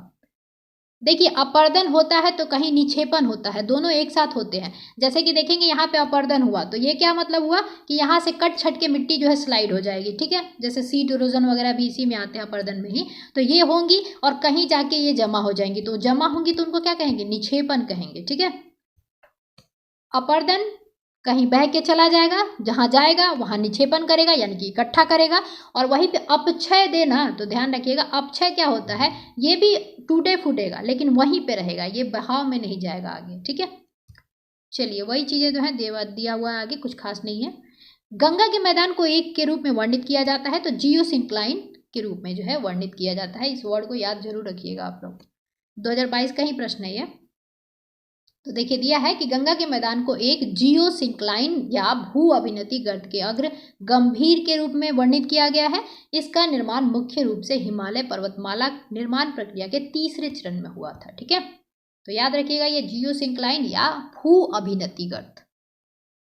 अगला प्रश्न है, गंगा के मैदान की पुरानी कछारी मिट्टी को क्या कहते हैं? तो पुरानी कछारी मिट्टी जो है उसको हम बांगर कहते हैं, खादर और बांगर, और ज्यादा कंकड़ युक्त भाबर, है ना। तो देखिए यहाँ पे दिया है, गंगा के मैदान की पुरानी कछारी मिट्टी को बांगर कहा जाता है। इनकी स्थिति बाढ़ की पहुंच से परे कुछ ऊंचाई पर होती है। इन मिट्टियों का रंग पीला रक्ताभ भूरा होता है, ठीक है। चलिए अगला प्रश्न देखते हैं, और नई वाली मिट्टी को खादर कहते हैं। निम्न में से कौन सी मिट्टी नदियों द्वारा निर्मित होती है? तो नदी ले आएगी, यानी कि जलोढ़ मिट्टी, है ना, जल के द्वारा लाई गई जलोढ़ मिट्टी। और जलोढ़ मिट्टी भारत के कितने क्षेत्र में पाई जाती है? तो 43% में, ठीक है। अब यहाँ पे देखिए वो डिटेल कर दिया है कि नवीन जलोढ़ मिट्टी या खादर कहेंगे, प्राचीन जलोढ़ मिट्टी या बांगर कहेंगे। बांगर जो है आपका थोड़ा सा कंकड़ युक्त होता है, और खादर जो होता है उपजाऊ ज़्यादा होता है बांगर की अपेक्षा के, ठीक है। अब जैसे ये नदी है ना, तो जो इसके आसपास की जो मिट्टियाँ होंगी वो कौन सी होंगी? खादर होंगी, ठीक है। इसके बाद वाली जो मिट्टी होगी ना वो बांगर होगी। तो अगला प्रश्न क्या हो जाएगा, भारत के कुल भौगोलिक क्षेत्रफल में वन क्षेत्र का क्या प्रतिशत है ना। तो प्रतिशत बताना है, तो देखेंगे 21.71% है। अभी 2021 का डेटा देख लेते हैं, ठीक है, क्योंकि ये प्रश्न जो है आपका 2001 और 2002 में पूछा गया था। तो आपका यहाँ पे दिया हुआ है कि 2021 के अनुसार आप देखेंगे वर्तमान में वनावरण जो है आपका 21.71% है, तथा वन एवं वृक्षावरण जो है आपका 24.62% है। बिहार का कितना है? तो वनावरण 7.84 है, ये याद रखिएगा जरूर। चलिए अगला प्रश्न देखते हैं, और सबसे ज्यादा राज्य कौन सा है? तो मध्य प्रदेश है, ठीक है। अगला प्रश्न है, भारत में किस राज्य का सर्वाधिक क्षेत्र घने पतझड़ वाले जंगल से घिरा हुआ है? तो यही वह प्रश्न ही आपका आगे का, मध्य प्रदेश, ठीक है। उसके बाद दिए गए विकल्पों में पतझड़ वनों का सर्वाधिक विस्तार मध्य प्रदेश तथा उसके पश्चात छत्तीसगढ़ में मिलता है। चलिए अगला प्रश्न है, प्रतिशत अधिकतम वन क्षेत्रफल है, यानी कि प्रतिशत के अनुसार देखा जाए तो किसमें है? तो मिजोरम में है। हमने पीछे देखा ही था 84.53% है, ठीक है। अब देखिए यहाँ पे डिटेल में समझा दिया गया है कि ISFR के द्वारा देखेंगे 2021 के डेटा के अनुसार भारत में सर्वाधिक वन आच्छादित क्षेत्र में मध्य प्रदेश आता है, आपका प्रथम स्थान है, ठीक है ना। और जब वही प्रतिशत की बात की जाएगी तो 84.53% आपका किसका हो जाएगा? तो मिजोरम का हो जाएगा। अगला प्रश्न दिया है, भारत के किस राज्य में वन्य जीव अभ्यारण्य सबसे अधिक संख्या में है? तो ये हो जाएगा आपको महाराष्ट्र में, ठीक है।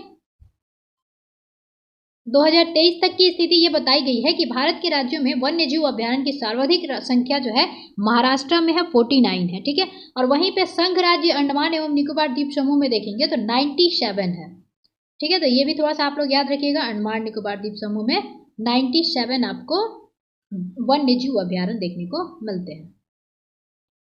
अगला है, भारत में बाघ परियोजना 1973 में चालू की गई थी। बिल्कुल ये सही है आपका।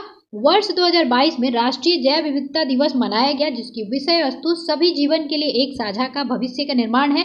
तो अब ये 2022 का है, तो हम लोग 2024 का देखेंगे, ठीक है। अगला दिया था स्टेटमेंट, बाघ परियोजना बाघों को संरक्षित करने के एक कार्यक्रम है। तो बाघ परियोजना किए हैं तो नाम पर ही है, तो बाघों को संरक्षित किया ही जाएगा। इसका आंसर हो जाएगा आपको उपयुक्त, सभी सही थे। अब हम 2024 का भी देख लेंगे, ठीक है। 1, 2, 3 आपके उसमें जो भी दिए गए थे वो भी आपके सही थे। चलिए अब आगे देखते हैं। जैसे कि दिया है कि बाघों के संरक्षण के लिए केंद्र सरकार ने अप्रैल 1973 में बाघ परियोजना प्रारंभ की थी। अंतर्राष्ट्रीय जैव विविधता दिवस कब मनाया जाता है? तो ये जरूर याद रखिएगा, 22 मई को मनाया जाता है। अब 2022 की इस दिवस की थीम क्या है? तो building a shared future for all life, सभी जीवन के लिए एक साझा भविष्य का निर्माण, जो कि पूछा गया था प्रश्न में। और अगला 2023 का क्या है? तो ये थीम है आपका from agreement to action build back biodiversity, ठीक है। अब भी 2024 चल रहा है, तो मई बीत चुका, 22 मई को जो हम क्या मनाते हैं आपका जैव विविधता दिवस। तो इसका थीम क्या रहा है 2024 का? तो 2024 का हो जाएगा आपको थीम योजना का हिस्सा बने, योजना का हिस्सा बने। ये आपकी 2024 की विषय हो गई आपकी जैव विविधता 22 मई की। चलिए अगला प्रश्न है, समस्त विश्व में तेंदुओं की सर्वाधिक आबादी भारत में है, इनकी अनुमानित संख्या है। तो ये जब प्रश्न पूछा गया तो 95 में पूछा गया था। अब भी देख लेंगे तो भारत में लगभग जो है आपका 12,852, यानी कि इसके मध्य 13,000 तक है, और तेंदुए जो लेपार्ड के होने का अनुमान है। ठीक है, तो अभी का डेटा जरूर देख लीजिएगा कितना है। भारत की जनसंख्या विशेषताओं के संबंध में निम्नलिखित कथनों पर मनन कीजिए। तो चलिए कर लेते हैं।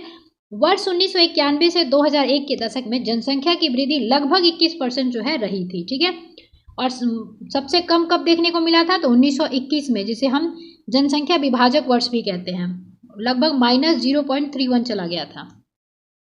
तो ये पहला स्टेटमेंट आपका ट्रू हो जाएगा। दूसरा दिया है वर्ष 1991 की अपेक्षा साक्षरता में अंतर बढ़ गया था, ये गलत है आपका। वर्ष 2001 की जनगणना के अनुसार देश में 35 ऐसे बड़े नगर हैं जिनमें कुल नगरीय जनसंख्या की लगभग 48% जनसंख्या निवास करती है, तो ये भी आपका गलत हो जाएगा। वर्ष 1991 की जनगणना के अनुपातिक उपभोक्ताओं की संख्या में कमी के संकेत दिया है। तो ध्यान रखिएगा, आपको ये जनसंख्या जो है ना, कुछ ऐसे प्रश्न बन जाते हैं जैसे 1991 में वृद्धि से लेके 2021 तक में वृद्धि हुआ है या कम हुआ है, इस टाइप के प्रश्न बन जाते हैं। इसका फिलहाल आंसर क्या हो जाएगा? इसका आंसर हो जाएगा आपको 1 और 4 जो थे सही थे। तो इसका डिटेल देखते चलते हैं। ये मतलब कि ऐसा नहीं है कि ये 2005 में पूछा गया था तो अब नहीं पूछा जाएगा, अब भी पूछा जा सकता है ये। ठीक है, 1991 से लेकर 2001 के दशक में जनसंख्या की वृद्धि दर 21.54 थी। ठीक है, 1991 में पुरुष और महिला साक्षरता का अंतर 24.8% था, जो वर्ष 2001 में 21.6% रह गया था। वर्ष 2001 की जनगणना के अनुसार 35 बड़े ऐसे नगरों में 48% नगरीय जनसंख्या निवास नहीं करती।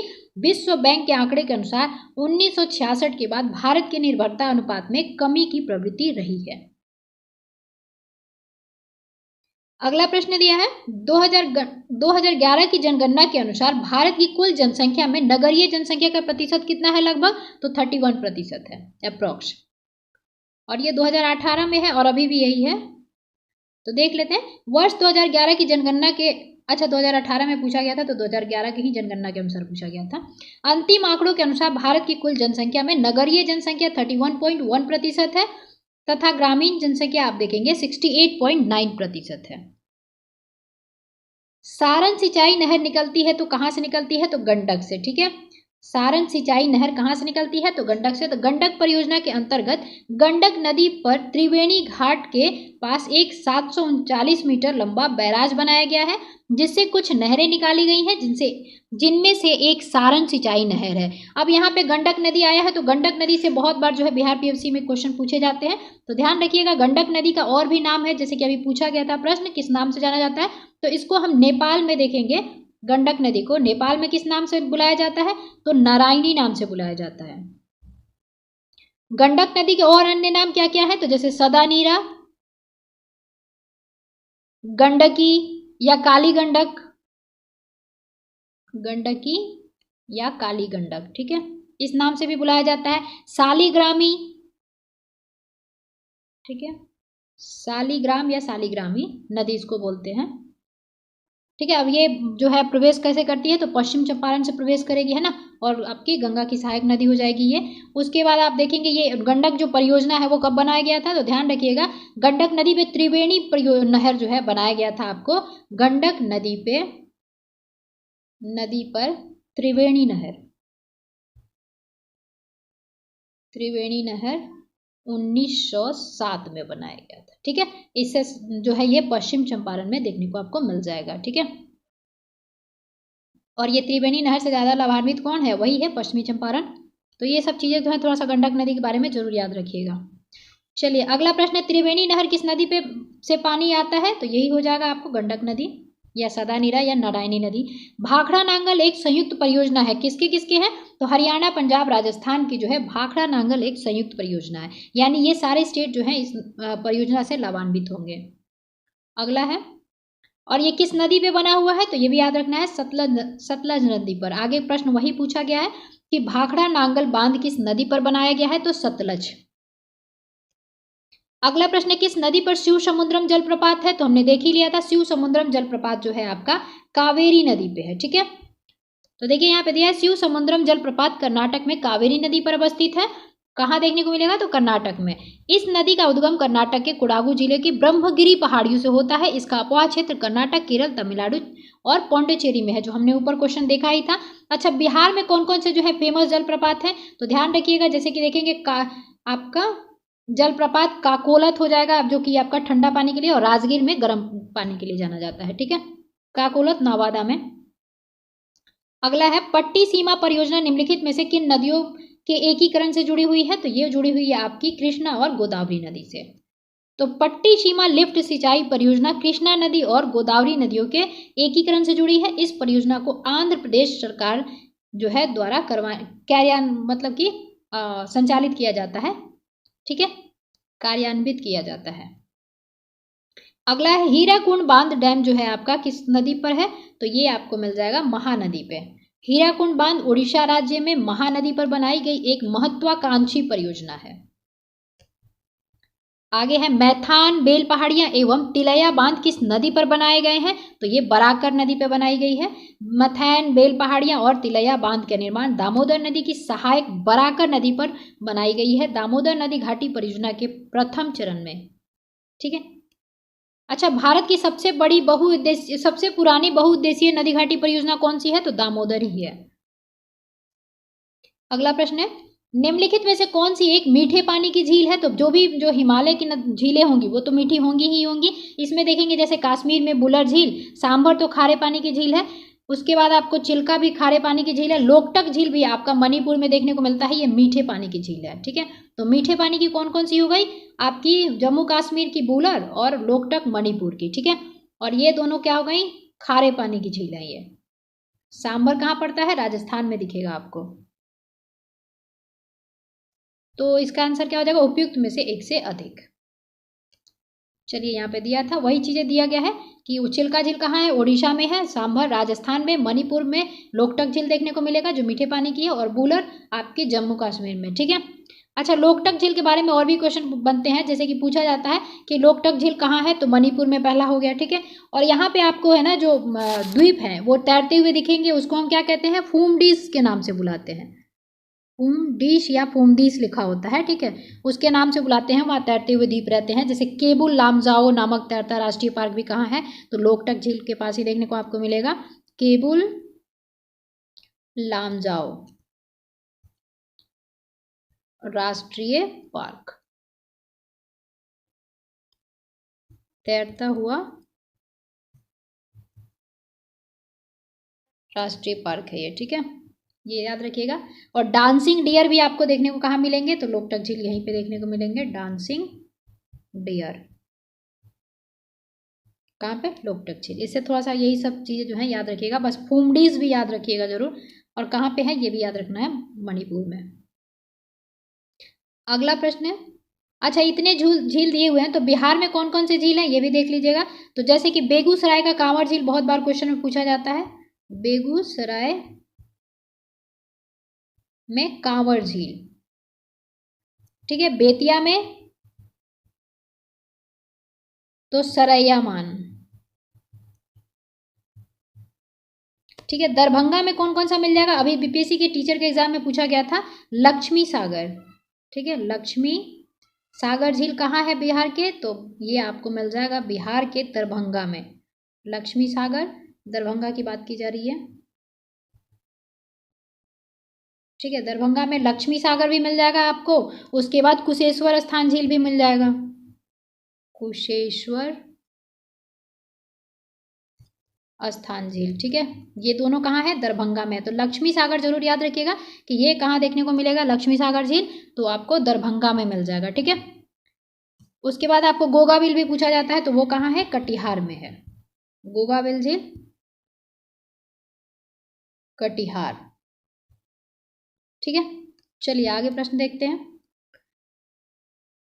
भारत में कौन सा कृषि वित्त एग्रीकल्चर फाइनेंस का स्रोत नहीं है? तो इनमें से कोई नहीं हो जाएगा, क्योंकि जो भी हैं ये हैं, चलिए देख लेते हैं। तो वाणिज्यिक बैंक, क्षेत्रीय ग्रामीण बैंक, सहकारी बैंक, स्पष्ट है कि उत्तर डी होगा आपके। ठीक है, चलिए अगला प्रश्न है, कृषि में युग्म पैदावार का आशय क्या होता है? तो अगर एक साथ खेती जो है की जाती है तो उसमें हो जाता है युग्म पैदावार से क्या समझते हैं आप? तो विभिन्न मौसमों पर 2 फसल, तो युग्म हो ही गया यानी कि एक से ज़्यादा, है ना। जैसे कि देखेंगे युग्म पैदावार यानी कि डबल क्रॉपिंग से आशय है कि एक वर्ष में विभिन्न मौसमों में एक ही क्षेत्र फील्ड में 2 फसल उगाना, एक ही साथ एक भूमि पर 2 या 2 से अधिक फसल उगाना मिश्रित खेती कहलाता है। अगला प्रश्न है, भारत में द्वितीय हरित क्रांति के संबंध में क्या सही है? सही बताना है। तो देखते हैं, इसका लक्ष्य हरित क्रांति से पूर्व में ही लाभान्वित हो चुके क्षेत्रों में गेहूं एवं चावल के उत्पादन में और वृद्धि करना था। तो ये गलत हो जाएगा। वैसे सबसे ज्यादा गेहूं में पहले में आया था हरित क्रांति में, ठीक है। दूसरा दिया है कि इसका लक्ष्य हरित क्रांति से अब तक लाभान्वित ना हो सकने वाले क्षेत्रों में बीज, पानी, उर्वरक तकनीक का विस्तार करना, ये सही हो जाएगा। अगला दिया है, इसका लक्ष्य हरित क्रांति के प्रारंभ में प्रयुक्त हो चुकी फसलों को छोड़ कर दिया है, तो ये गलत हो जाएगा। अगला दिया है, इसका लक्ष्य पशुपालन, सामाजिक वानिकी तथा मत्स्य पालन के साथ शस्य उत्पादन का समकालन करना था, तो ये सही हो जाएगा आपका, ठीक है। तो ये गलत हो गया और पहला गलत हो गया, तो 2 और 4 आपके सही है, ठीक है। बाकी वही चीजें जो है दी गई हैं, बस इसमें आपको थोड़ा सा यहाँ पे देख लेना है कि जहाँ पे नहीं हो पाए थे, तो जैसे कि बीज, पानी, उर्वरक तकनीक का विस्तार करना, पशुपालन, सामाजिक वानिकी तथा मत्स्य पालन के साथ शस्य उत्पादन का भी समाकलन करना है। दूसरी हरित क्रांति जो स्टार्ट हुई थी, हरित क्रांति का मैंने कल ही बता ही दिया, जनक कौन कहा जाते हैं? जर्मन बोरलॉग, और भारत में MS स्वामीनाथन। चलिए अगला प्रश्न, नकदी फसल में सम्मिलित नहीं है, तो ये कौन सा हो जाएगा? गेहूं, गन्ना, कपास, जूट जो है आपके नकदी फसल में आते हैं, ठीक है। अब इसके अंतर्गत और भी कौन कौन आते हैं? तो कपास, जूट, तंबाकू, तिलहन, ये सब क्या है आपके नकदी फसल है। गेहूं की फसल नकदी फसल ना होकर खाद्य फसल है, जैसे चावल, गेहूं, ये सब, ज्वार, ये सब खाद्य फसलें हैं। स्वतंत्रता प्राप्ति के बाद भारत में सर्वाधिक प्रगति की गई है, तो किसमें? तो गेहूं के उत्पादन में। जैसे हरित क्रांति वगैरह आया था तो गेहूं के उत्पादन में बहुत ज़्यादा जो है बढ़ोतरी देखने को मिली थी। 15 अगस्त 1947 को स्वतंत्रता प्राप्ति के बाद उसके पश्चात 1966 से लेकर 67 के में जो है हरित क्रांति का आगमन हुआ। हरित क्रांति के आगमन के पश्चात भारत ने सर्वाधिक गेहूं के उत्पादन में जो है बढ़ोतरी करी थी। अगला है प्रमुख खाद्य फसल है, तो प्रमुख खाद्य फसल भारत की कौन सी है? तो चावल है, ठीक है। और बिहार की भी कौन सी है? तो चावल ही है, ठीक है। और पश्चिम बंगाल सबसे ज्यादा चावल उत्पादित करता है, और बिहार में रोहतास। चलिए अगला प्रश्न है, भारत के चावल के कटोरे के क्षेत्र के नाम बताइए। तो चावल के कटोरे के नाम से कृष्णा गोदावरी डेल्टा क्षेत्र को जो है कहा जाता है। भारत में चावल का कटोरा, राइस बाउल, कृष्णा गोदावरी डेल्टाई क्षेत्र को कहा जाता है। ये क्षेत्र आंध्र प्रदेश के अंतर्गत आते हैं। आंध्र प्रदेश की कुल कृषि के 29.3% भाग पर चावल का उत्पादन किया जाता है, ठीक है। और ये चावल क्या है? खरीफ फसल में आता है, ठीक है। चलिए आगे कुछ नहीं दिया है। अगला प्रश्न है, खेती के अंतर्गत क्षेत्र के अनुसार भारत में सबसे महत्वपूर्ण खाद्य फसल कौन सी है? तो वही हो जाएगा, सबसे महत्वपूर्ण कौन सी हो जाएगी? खाद्य। तो 2021-22 का जो है वो भी डेटा दिया गया, उसके अनुसार भी चावल है। अब हमेशा रहता भी है चावल, दूसरे नंबर पे गेहूं आता है, और बिहार में भी चावल, गेहूं, फिर मक्का। भारत में कौन सी फसल सर्वाधिक क्षेत्र में बोई जाती है? तो यही बोई जाती है चावल, ठीक है। और गेहूं में सबसे ज्यादा कौन है? तो उत्तर प्रदेश है। भारत का सबसे बड़ा कपास उत्पादक है, तो सबसे बड़ा कपास उत्पादक महाराष्ट्र हो जाएगा, ठीक है। महाराष्ट्र, गुजरात, ये सभी जो है कपास का खेती करते हैं। अब देखेंगे महाराष्ट्र 2022-23 का ही डेटा दिया है, तो याद रख लीजिएगा महाराष्ट्र, गुजरात, तेलंगाना ये सब कपास के लिए जाने जाते हैं, ठीक है। अभी 2021-22 का वो पूछे जो क्वेश्चन था उसका दिया हुआ था। तो महाराष्ट्र, गुजरात, तेलंगाना ध्यान रखिएगा। गन्ने के उत्पादन में राज्यवार घटते क्रम में बताना है। तो गन्ना सबसे ज्यादा कहाँ पे होता है? उत्तर प्रदेश, महाराष्ट्र, तमिलनाडु, कर्नाटक में आपको गन्ना देखने को मिल जाएगा। तो यही थे उत्तर प्रदेश, महाराष्ट्र, कर्नाटक, गुजरात, तमिलनाडु। और बिहार में गन्ना का उत्पादन सबसे ज्यादा कहाँ होता है? तो पश्चिमी चंपारण, पूर्वी चंपारण, ठीक है। शुष्क भूमि के लिए सर्वाधिक उचित फसल कौन सी है? तो यानी कि जो है आपका शुष्क भूमि हो वहां पे हम क्या ज्यादा उत्पादित कर सकते हैं, उचित होगा? तो मूंगफली, ठीक है। जैसे गुजरात वगैरह में मूंगफली देखने को मिल जाता है। चलिए देख ही लेते हैं। तो शुष्क भूमि के लिए सर्वाधिक उचित फसल मूंगफली है। यह शुष्क प्रदेशों की वर्षा आधारित खरीफ फसल है। मूंगफली कैसी फसल है? तो खरीफ फसल है। खरीफ फसल और आपकी रबी फसल और जायद फसल, ये भी पूछ लिया जाता है। तो गेहूं मुख्यतः शीतोष्ण कटिबंधीय रबी ऋतु की फसल है, जिसे सिंचाई की सुविधा वाले क्षेत्रों में उगाया जाता है। गन्ना एक उष्ण कटिबंधीय फसल है, जिसकी खेती अधिकतर सिंचित क्षेत्रों या आर्द्र या उपाद्र जलवायु वाले क्षेत्र में की जाती है। भारत का सबसे बड़ा रबड़ उत्पादक कौन सा राज्य है? तो देखेंगे ये केरल हो जाएगा। ठीक है, अगला प्रश्न है, निम्नलिखित में से भारत का कौन सा राज्य रबड़ के उत्पादन के लिए अग्रणी है? तो हमने अभी देखा ही केरल। अगला प्रश्न है, भारत सर्वश्रेष्ठ उत्पादक एवं उपभोक्ता है तो किसका है? ये 2000 अभी का डेटा है। दाल के लिए, दाल में जो है भारत उत्पादक भी सबसे ज्यादा है और उपभोक्ता भी सबसे ज्यादा है। ठीक है, चलिए अगला प्रश्न है, निम्नलिखित में से किस पहाड़ी पर चाय बागान नहीं है? तो ये गिरनार जो गुजरात आपका पड़ता है, ये नहीं होगा, है ना। नीलगिरी की पहाड़ी है ही, कानन देव और दार्जिलिंग तो फेमस है ही चाय के लिए, तो इसका क्या हो जाएगा? कानन देवन पहाड़ियां भारत के केरल राज्य के इडुक्की, अच्छा इडुक्की जो है बार बार पूछा जाता है कहाँ है, तो केरल, ध्यान रखिएगा। ठीक है, उसके बाद जैसे साइलेंट वैली भी पूछा जाता है, तो ये हो जाएगा इडुक्की, साइलेंट वैली, ये सब केरल में देखने को मिलते हैं। उसके बाद है कि यह क्षेत्र मुन्नार हिल स्टेशन के पास अवस्थित है। मुन्नार क्षेत्र 1870 के दशक में चाय बागानों की शुरुआत हुई थी। नीलगिरी दक्षिण में अवस्थित पश्चिमी घाट का महत्वपूर्ण पर्वत क्षेत्र है। नीलगिरी चाय भारत की सबसे विशिष्ट चायों में से एक है।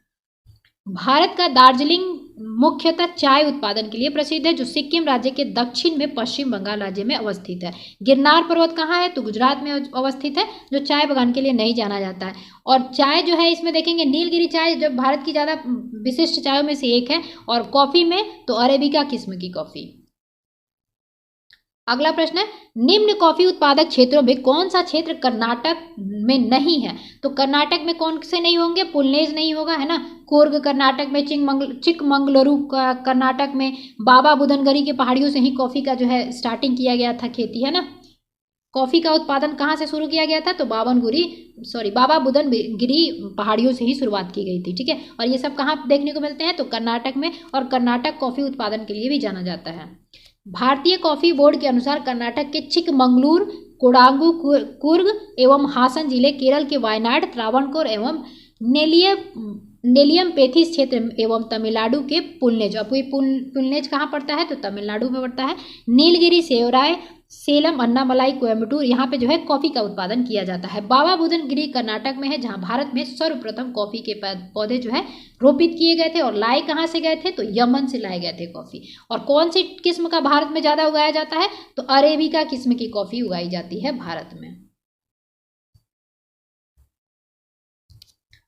चलिए अगला प्रश्न है, भारत अपनी आवश्यकता से अधिक उत्पादित करता है। तो ये है आपका, जब ये प्रश्न पूछा गया था तब भी ये चाय था, तो इसका देख लेते हैं।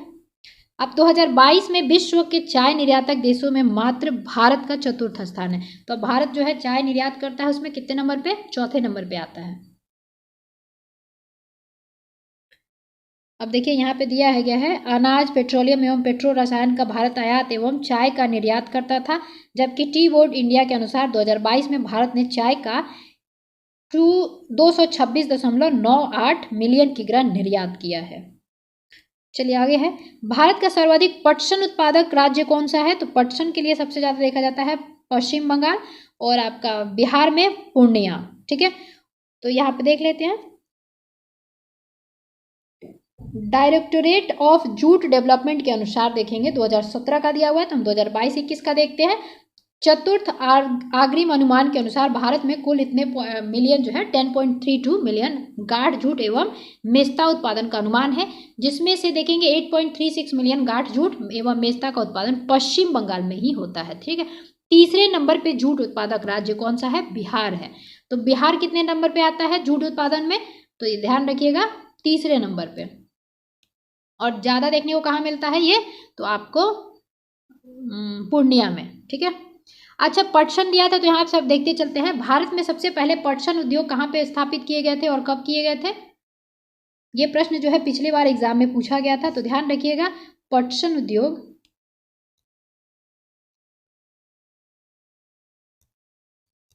1855 कहाँ पे? तो रिसरा, या ये कहीं पे लिखा ऐसा भी मिल जाएगा, रिसरा। ठीक है, कोलकाता। यहाँ पे पहली जो है भारत की पटसन उद्योग मतलब कि स्थापित की गई थी। कब की गई थी?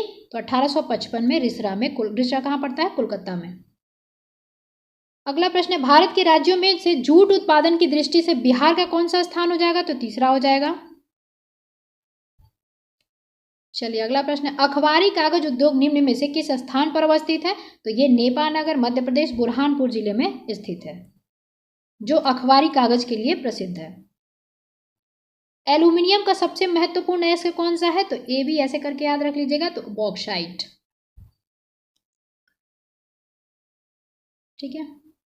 चलिए अगला प्रश्न है, निम्नलिखित भारतीय राज्यों में लौह अयस्क उपलब्ध नहीं है। तो लौह अयस्क आपको पंजाब में देखने को नहीं मिलते हैं, थोड़े से मध्य प्रदेश, बिहार, उड़ीसा, इन सब में। उड़ीसा तो है ही ज़्यादा, है ना। तो उत्तर पूर्वी जिसमें झारखंड एवं उड़ीसा में जो है मिलता है लौह अयस्क। मध्य भारत जिसमें मध्य प्रदेश, छत्तीसगढ़, महाराष्ट्र में मिलता है। प्रायद्वीपीय भारत में देखेंगे कर्नाटक, गोवा आ जाता है। अन्य क्षेत्र में आंध्र प्रदेश, राजस्थान, केरल, गुजरात, हरियाणा, पश्चिम बंगाल जो है लौह अयस्क के लिए जाने जाते हैं। भारत के किस राज्य में चांदी उपलब्ध होती है? तो ये हो जाएगा आपको 2021 के डेटा के अनुसार देख लेते हैं, है ना। तो राजस्थान, कर्नाटक में आपको चांदी जो है देखने को मिल जाएगा। किसके अनुसार? तो इंडियन मिनरल्स ईयरबुक 2021 के अनुसार। अभी भी राजस्थान में ही चांदी ज़्यादा देखने को मिलता है। अगला प्रश्न है, भारत का कौन सा राज्य थोरियम उत्पादन में अग्रणी है? तो केरल हो जाएगा। मोनोजाइट की जो रेत होती है, मोनोजाइट रेत, उनमें हम देखेंगे ज़्यादातर जो है आपको केरल में वहाँ पे थोरियम मिलता है, मोनोजाइट रेत। ठीक है, इनमें हम देखते हैं थोरियम जो केरल में है। तो ये भी पूछा जाता है थोरियम के लिए कौन जाना जाता है? तो केरल। ठीक है, केरल थोरियम उत्पादन में अग्रणी है। मोनोजाइट थोरियम का मुख्य स्रोत है। तो मुख्य स्रोत कौन सा है? तो मोनोजाइट है थोरियम का। ठीक है, उसके बाद देखेंगे भूतपूर्व Indian Rare Earth Limited Ernakulam जिले अलुवा में स्थित संयंत्र में मानावाला कुरुचि तमिलनाडु से प्राप्त मोनोजाइट को संसाधित कर थोरियम उत्पादित करती है। तो मेन ये याद रखिएगा, केरल थोरियम के लिए जाना जाता है। मोनोजाइट का जो है आपका मुख्य स्रोत, थोरियम का मुख्य स्रोत क्या है? मोनोजाइट। ठीक है, वही बस याद रखिएगा। अगला प्रश्न है, निम्न खनिजों में से किस खनिज के उत्पादन में भारत विश्व में अग्रणी है? तो इसका हो जाएगा उपयुक्त में से कोई नहीं, जितने भी दिए गए हैं। अब 2022 के अनुसार देखेंगे, अभ्रक का सबसे बड़ा उत्पादक चीन, तांबा का सबसे बड़ा उत्पादक चिली, जिप्सम का सबसे बड़ा उत्पादक कौन है? तो संयुक्त राज्य अमेरिका, और लौह अयस्क का सबसे बड़ा उत्पादक ऑस्ट्रेलिया। तो जितने भी ऑप्शंस में दिए गए थे, तो USGC मिनरल्स कमोडिटी समरीज के अनुसार 2023 के अनुसार उसमें भारत कहीं नहीं आता। ठीक है, चलिए अगला प्रश्न है, भारत का कौन सा राज्य सर्वाधिक अभ्रक उत्पादित करता है? तो झारखंड। ठीक है, गया हजारीबाग का जो पेटी है उसमें ज़्यादातर जो है आपको अभ्रक देखने को मिलेगा। अब बिहार में गया में ज़्यादा देखने को मिलता है। ठीक है, तो वही दिया है 2021 के अनुसार। अभ्रक का उत्पादन आंध्र प्रदेश, राजस्थान में हो रहा है, जबकि आंध्र प्रदेश, राजस्थान, उड़ीसा, महाराष्ट्र एवं बिहार क्रमशः अभ्रक के बड़े भंडारक है। बिहार में सबसे ज़्यादा पाइराइट मिलता है, जिसको मूर्खों का सोना भी कहते हैं। रोहतास में देखेंगे आप, अमझेरा के पहाड़ी में पाइराइट देख लेते हैं। ठीक है, पाइराइट ये आपको बिहार में बात की जा रही है, तो रोहतास में देखने को मिलता है। ठीक है, पाइराइट ज़्यादा, जिसको हम मूर्खों का सोना भी कहते हैं,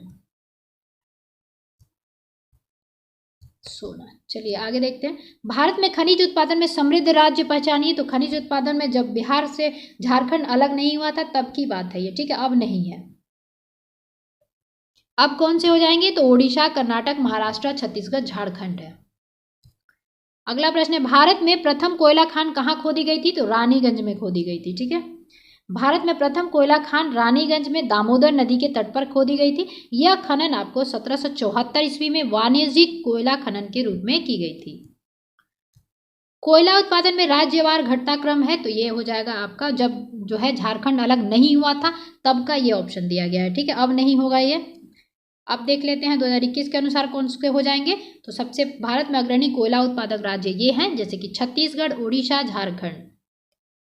कोरबा कोयला क्षेत्र कहाँ अवस्थित है? तो छत्तीसगढ़ में अवस्थित है। ठीक है, कोरबा कोयला क्षेत्र छत्तीसगढ़ के कोरबा जिले में हसदेव नदी बेसिन क्षेत्र में अवस्थित है। कोरबा कोयला क्षेत्र राज्य का प्रमुख कोयला क्षेत्र है। इसके समीप ही कोरबा ताप विद्युत केंद्र भी अवस्थित है। अगला प्रश्न है, पश्चिमी सिंहभूम में स्थित चिड़िया की सबसे प्रसिद्ध विशेषता क्या है? तो यहाँ पे लौह अयस्क खनन होता है। ठीक है, पश्चिमी सिंहभूम में स्थित चिड़िया खान जो है की सबसे प्रसिद्ध विशेषता लौह अयस्क खनन है। किस खनिज से रेडियम प्राप्त किया जाता है? तो पिच ब्लेड से किया जाता है। रेडियम रेडियो एक्टिव रासायनिक अवयव है, जिसका जो है प्रतीक Ra है। इसे यूरेनियम अयस्क पिच ब्लेड से प्राप्त किया जाता है। अगला है, भारत में पहला पन बिजली हाइड्रो पावर स्टेशन जो है शक्ति का आरंभ कहाँ किया गया था? पहला पूछा जा रहा है तो शिव समुद्रम में। अब ये कब किया गया था तो ये भी देख लेते हैं। तो भारत में प्रथम जल विद्युत संयंत्र की स्थापना 1897 ईस्वी में पश्चिम बंगाल के दार्जिलिंग के निकट सिद्रपोंग या सिद्रबाग में हुई थी। भारत में दूसरे पन बिजली संयंत्र की स्थापना हाइड्रो पावर स्टेशन जो है कर्नाटक के तत्कालीन मैसूर जिले के शिव समुद्रम 1902 में हुई थी। इस संयंत्र का निर्माण कोलार स्वर्ण खदानों में विद्युत की आपूर्ति के उद्देश्य से किया गया था। कई बार यह भी पूछा गया है कि कोलार जो है क्या है के लिए प्रसिद्ध है? तो स्वर्ण खदान के लिए प्रसिद्ध है। ठीक है, जो कर्नाटक में पड़ता है। अगला प्रश्न है, भारत में ऊर्जा उत्पादन एवं उपभोग के संबंध में निम्नलिखित में से कौन सा कथन सही नहीं है? ठीक है, तो देख लेते हैं। जो सही नहीं है उसी को बस देख लेते हैं। ये वाला जो है आपका सही नहीं है, और जो सही है उसको भी हम डिटेल में देख लेते हैं।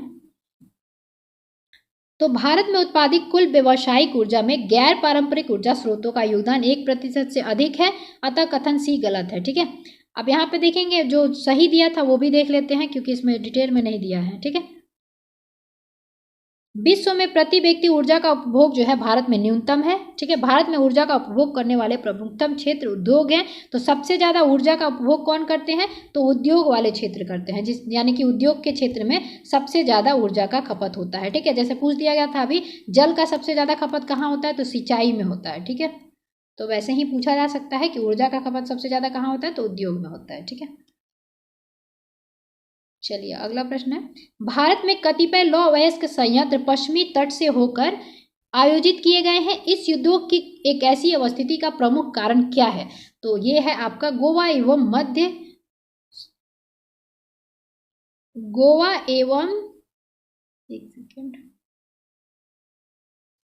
गोवा एवं मध्य प्रदेश के कुछ भागों में उत्तम श्रेणी के लौह अयस्क निक्षेपों का मिलना तथा इस क्षेत्र में इस्पात के निर्यात की तुलनात्मक सुविधा होना।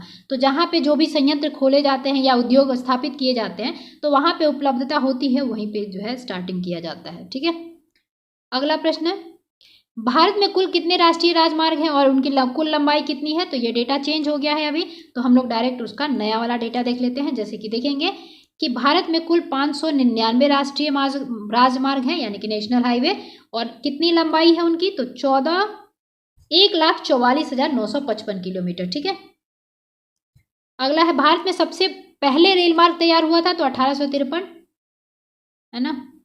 अब इसका डिटेल देख लीजिए। मुंबई टू ठाणे चला था 34 किलोमीटर।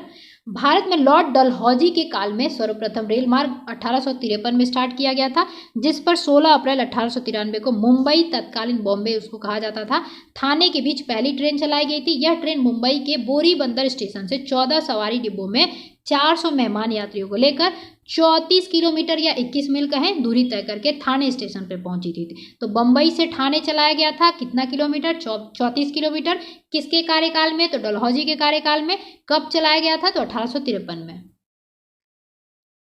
अगला प्रश्न है, बड़ी लाइन की दो पटरियों के बीच की दूरी होती है तो ये 5.5 फीट होती है।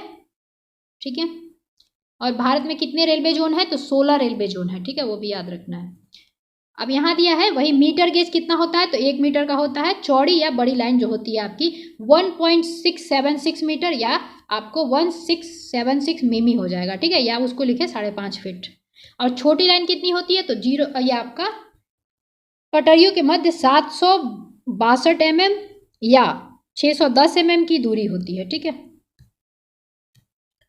चलिए अगला प्रश्न देखते हैं। मारमू गोवा पत्तन स्थित है, तो ये लौह अयस्क के लिए जाना जाता है। ये जुआरी नदी पे बना हुआ है। ठीक है, ये कहाँ पे है? तो गोवा में है। ठीक है, जुआरी नदी, ये भी याद रखिएगा थोड़ा सा। यह निर्यात प्रधान पत्तन है, लौह अयस्क है, यह निर्यात करता है, तो उसके नाम में ही गोवा छुपा हुआ है ना। चलिए अगला प्रश्न है, भारत का 13वां प्रधान बंदरगाह किस राज्य में स्थापित किया जाने वाला है? तो ये आपका महाराष्ट्र हो जाएगा। ये 2020 का प्रश्न है।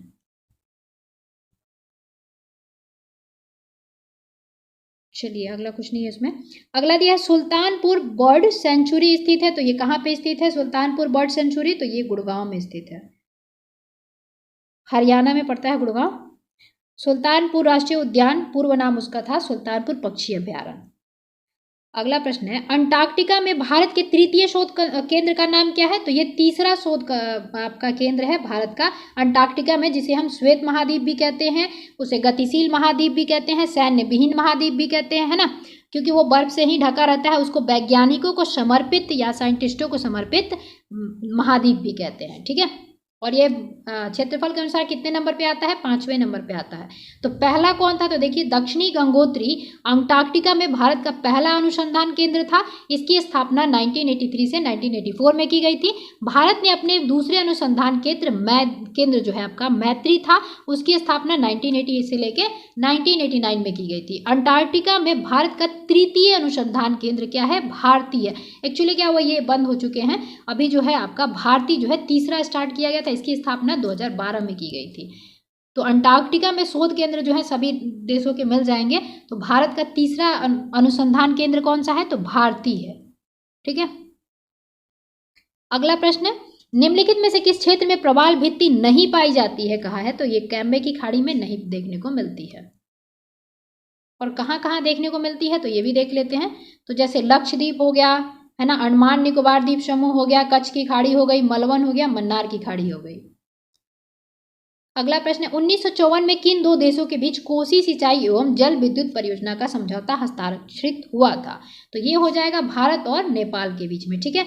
भारत और नेपाल के बीच में 1954 में कोसी सिंचाई परियोजना, जल विद्युत परियोजना जो है आपकी हस्ताक्षरित की गई थी। तो वो भी याद रखना है कि भारत और नेपाल के बीच वर्ष 1954 में कोसी सिंचाई एवं जल विद्युत परियोजना समझौता हस्ताक्षरित हुआ था। भारत और नेपाल के बीच गंडक परियोजना जो है कब लाया गया था? तो 1959 में हुआ था, ठीक है। अगला है RL सिंह के वर्गीकरण स्कीम के अनुसार अगर देखा जाए तो बिहार किस प्रकार के जलवायु प्रदेश में आता है? तो ये उपाद्र संक्रमण कालीन में आता है, ठीक है। तो वहीं पे इनका दिया हुआ है कि RL सिंह के वर्गीकरण स्कीम के अनुसार बिहार उपाद्र संक्रमणकालीन उपाद्र समशीतोष्ण प्रकार के जलवायु प्रदेश में आता है। RL सिंह ने 1971 में अपने जलवायु प्रभागों को प्रस्तुत किया। उन्होंने सबसे गर्म और सबसे ठंडे महीनों की तापमान स्थितियां और औसत वार्षिकी वर्षा के आधार पर देश को 10 जलवायु में जो है उन्होंने बांटा है, और कोपेन ने 5। अगला दिया है, इसको मिलान करना है, लिस्ट 1 और लिस्ट 2 दिया है। तो जैसे कायाल, देखिए मैंने पिछले वीडियो में भी बताया था कि कायाल किसे कहते हैं? तो जो केरल के तट हैं उस पर लैगून जो झील पाए जाते हैं उनको हम कयाल कहते हैं। तो ये तटीय मैदान हो जाएगा, है ना। तो पहला ही आपको जो है मिल जाएगा, C का 4 होना चाहिए, ठीक है। अब देख लेते हैं ऑप्शन में किसमें C का 4 नहीं दिया है। तो ये भी कट गया, अभी 2 बचा है, ठीक है। आगे दिया है कि आपको 4 या कंकर क्या है? तो कंकर आपको बांगर मिट्टी में मिल जाएगा, है ना। कयाल हो गया तटीय मैदान में, यानी कि B का 3 होगा आपका। तो आंसर हो जाएगा आपको B, ठीक है। चलिए देख लेते हैं। 4 जो है आपके डेल्टा मैदानों में देखने को मिल जाएंगे। कंकर बांगर मिट्टी में पाया जाता है। कायाल तटीय मैदान, जो केरल वाले जो है यहाँ पे लैगून झील को केरल के भाषा में जो है क्या कहते हैं? कायाल कहते हैं, ठीक है। अब मांड क्या है? तो पंजाब के मैदान में आपको देखने को मिलेगा। केरल का नाम चेंज करके अब क्या कर दिया गया है? केरलम, ठीक है, ध्यान रखिएगा। ये मलयालम भाषा में केरल को कहा जाएगा। अगला प्रश्न है निम्नलिखित में से कौन सी सहायक नदी ब्रह्मपुत्र से उत्तर दिशा से नहीं मिलती है? होगा तो ये हो जाएगा सुबनसिरी और मानस जो है आपकी उत्तर, कह रहा उत्तर दिशा से नहीं मिलती है, ठीक है। तो 1 से अधिक हो जाएगा इसका आंसर। चलिए देख लेते हैं। तो ब्रह्मपुत्र नदी हिमालय के उत्तर में तिब्बत के पठार पर स्थित मानसरोवर झील के पास से निकलती है और हिमालय के साथ साथ पूर्व की ओर बहती है। भारत में प्रवेश करने के पश्चात इसका अपवाह पूर्व से पश्चिम की ओर होता है, तो अपवाह जरूर याद रखना है।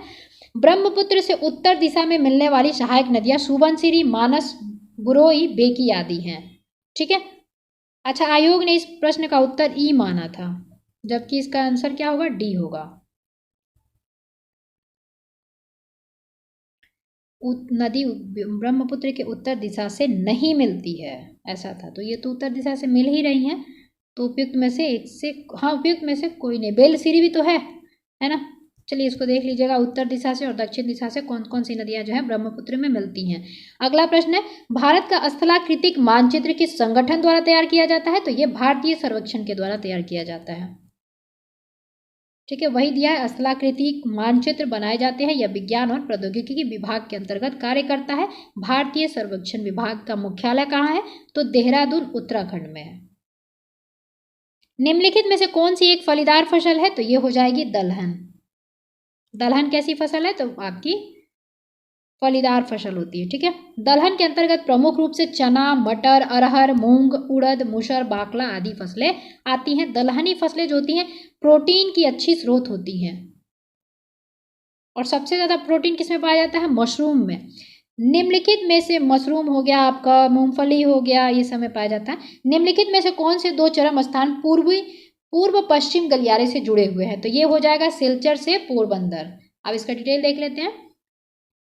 तो पूर्व पश्चिम गलियारा सिलचर कहाँ पड़ता है? तो असम तथा पोरबंदर कहाँ पड़ेगा? गुजरात को जोड़ता है। उत्तर दक्षिण गलियारा कौन सा हो जाएगा? तो श्रीनगर से कन्याकुमारी या केप कोमोरिन कहते हैं उसको, तो यहाँ तक मुड़ेगा आपका, से जोड़ता है। पूर्व पश्चिम गलियारा तथा उत्तर दक्षिण गलियारा स्वर्णिम चतुर्भुज योजना के अंतर्गत जो है निर्मित किए गए हैं।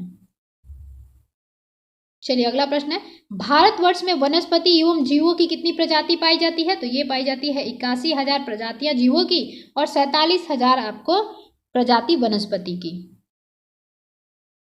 अगला प्रश्न है, हैदराबाद में दक्षिण पश्चिम मानसून की वापसी की सामान्य तिथि क्या है? तो ये हो जाएगी 15 अक्टूबर और 1 जून को केरल में दक्षिण पश्चिम मानसून जो है आती है। अगला प्रश्न है, निम्नलिखित में से किस राज्य में नगरीकरण सर्वाधिक है? तो सबसे ज्यादा गोवा में है। ठीक है, चलिए अगला प्रश्न है, मालनाड क्षेत्र का संबंध जो है निम्नलिखित में से भारत के किस पठार से है? तो ये कर्नाटक के पठार से हो जाएगा। देखिए यहाँ पे दिया हुआ है कि मालनाड क्षेत्र का संबंध दक्षिण भारत में कर्नाटक के पठार से है। यह पश्चिमी घाट के पश्चिमी और पूर्वी ढलानों को कवर करता है। इसे कर्नाटक का चेरापूंजी कहा जाता है। चलिए अगला प्रश्न देखते हैं, दक्षिणी प्रायद्वीपीय उच्च भूमि का भाग है, तो ये किसका है? तो गोंडवाना लैंड का है। हमारा भारत भी किसका भाग है? गोंडवाना लैंड का ही। और लॉरेंसिया या अंगारा लैंड ऊपर जो हमारा पृथ्वी डिवाइड हुआ था, तो ऊपर वाले भाग को जो पहले आपको पैंजिया के नाम से जाना जाता था, तो ऊपर वाले भाग को लॉरेंसिया कहा जाता था। चलिए यही सब चीज़ें दी हुई हैं कि दक्षिणी प्रायद्वीपीय उच्च भूमि गोंडवाना लैंड का भाग है। इसमें मध्य प्रदेश, आंध्र प्रदेश, तेलंगाना तथा महाराष्ट्र आदि के कुछ हिस्से शामिल हैं। अगला प्रश्न है, भारत के निम्नलिखित थर्मल पावर प्रोजेक्टों को पूर्व से पश्चिम दिशा में व्यवस्थित करने को कह रहा है। तो कोटा सबसे देखेंगे आप, है ना, राजस्थान में पड़ता है, तो इसका आंसर क्या हो जाएगा? सी हो जाएगा, है ना। और नामरूप असम में पड़ता है। तो चलिए देख लेते हैं, जैसे कि देखेंगे नामरूप असम में पड़ेगा, ओबरा सोनभद्र उत्तर प्रदेश, पारीक्षा क्या हो जाएगा? तो झांसी उत्तर प्रदेश में और कोटा राजस्थान में। तो ये पूर्व से पश्चिम जो है आपको भारत के मैप में राज्यों को जब जानते होंगे तो सजा देंगे, है ना। अगला प्रश्न है केरल की शांति घाटी या साइलेंट वैली संरक्षित है, क्यों? क्योंकि इसमें जो है पौधों और जानवरों की दुर्लभ प्रजातियां देखने को मिल जाती हैं। तो इसका आंसर क्या हो जाएगा? ए। साइलेंट वैली कहाँ है? तो केरल में, ये भी याद रखना है। शांत घाटी साइलेंट वैली नीलगिरी के दक्षिण पश्चिमी कोने में केरल राज्य में स्थित है। शांत घाटी साइलेंट वैली में पौधों और जानवरों की बहुत सी दुर्लभ प्रजातियां पाई जाती है। यह जैव विविधता से भी भरपूर है और इसे संरक्षित किया गया है। कुंथिम्पु नदी जो है आपकी शांत घाटी के पश्चिमी हिस्से में बहती है। अच्छा, ये नदी के बारे में बताया गया है। यह भारत पुझा नदी की सहायक नदी है। अच्छा, इन नदी के बारे में बात की गई है। ठीक है, तो साइलेंट वैली भी कहाँ है आपका? केरल में है। और फूलों की घाटी तो उत्तराखंड में। ठीक है, फूलों की घाटी उत्तराखंड। चलिए आगे देखते हैं, भारत का कौन सा राज्य मोटा अनाज का सबसे बड़ा उत्पादक राज्य है? तो राजस्थान हो जाएगा। और ये 2023 का ही प्रश्न पूछा गया है, आपको बिहार टीचर में। भारत विश्व में मोटे अनाज मिलेट का सबसे बड़ा उत्पादक राज्य है। भारत में शीर्ष मोटे अनाज के उत्पादक राज्य कर्नाटक, राजस्थान एवं महाराष्ट्र है। भारत का सबसे शुष्क स्थान कौन सा हो जाएगा? तो जैसलमेर।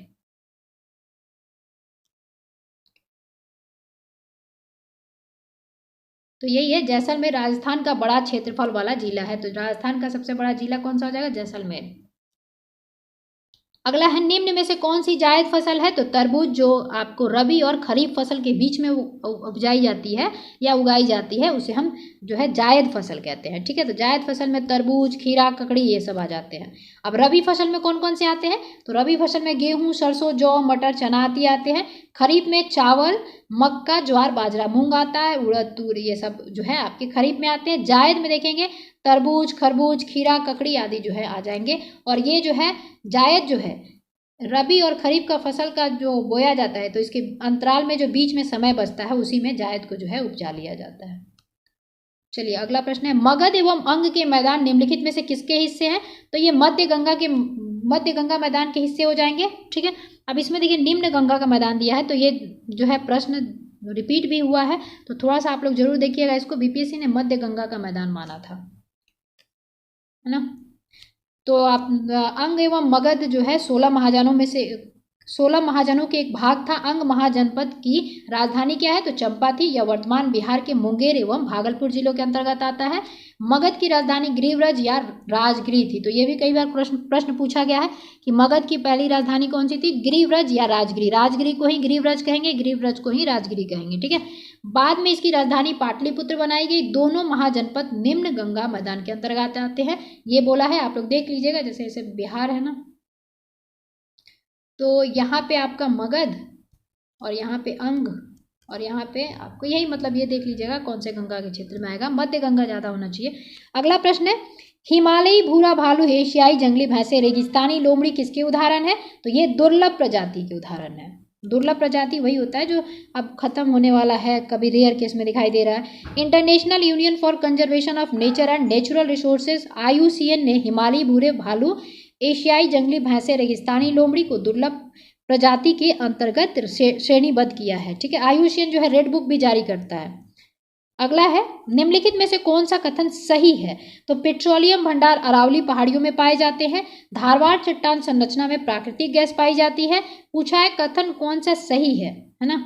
अगला दिया है, अभ्रक कोडरमा में पाया जाता है। तो ये सही है आपका। ठीक है, कुड़प्पा की श्रृंखला में हीरो के लिए प्रसिद्ध है। तो मध्य प्रदेश में एक ही जिला जाना जाता है पन्ना, जो हीरो के लिए जाना जाता है। और मध्य प्रदेश एक इकलौता राज्य है जिसको हीरा उत्पादन में जो है एकाधिकार प्राप्त है। यानी कि हीरा कहाँ देखने को मिलेगा भारत में? तो सिर्फ और सिर्फ आपको पन्ना में, जो कि मध्य प्रदेश का एक जिला है। ठीक है, हिनौता वहाँ भी देखेंगे, पन्ना हिनौता, वो हीरे के लिए प्रसिद्ध है।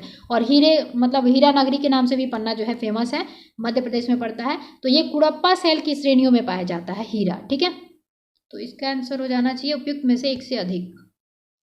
अच्छा, बीपीएससी ने इसका आंसर जो है आपका सी माना है, अभ्रक कोडरमा में पाया जाता है।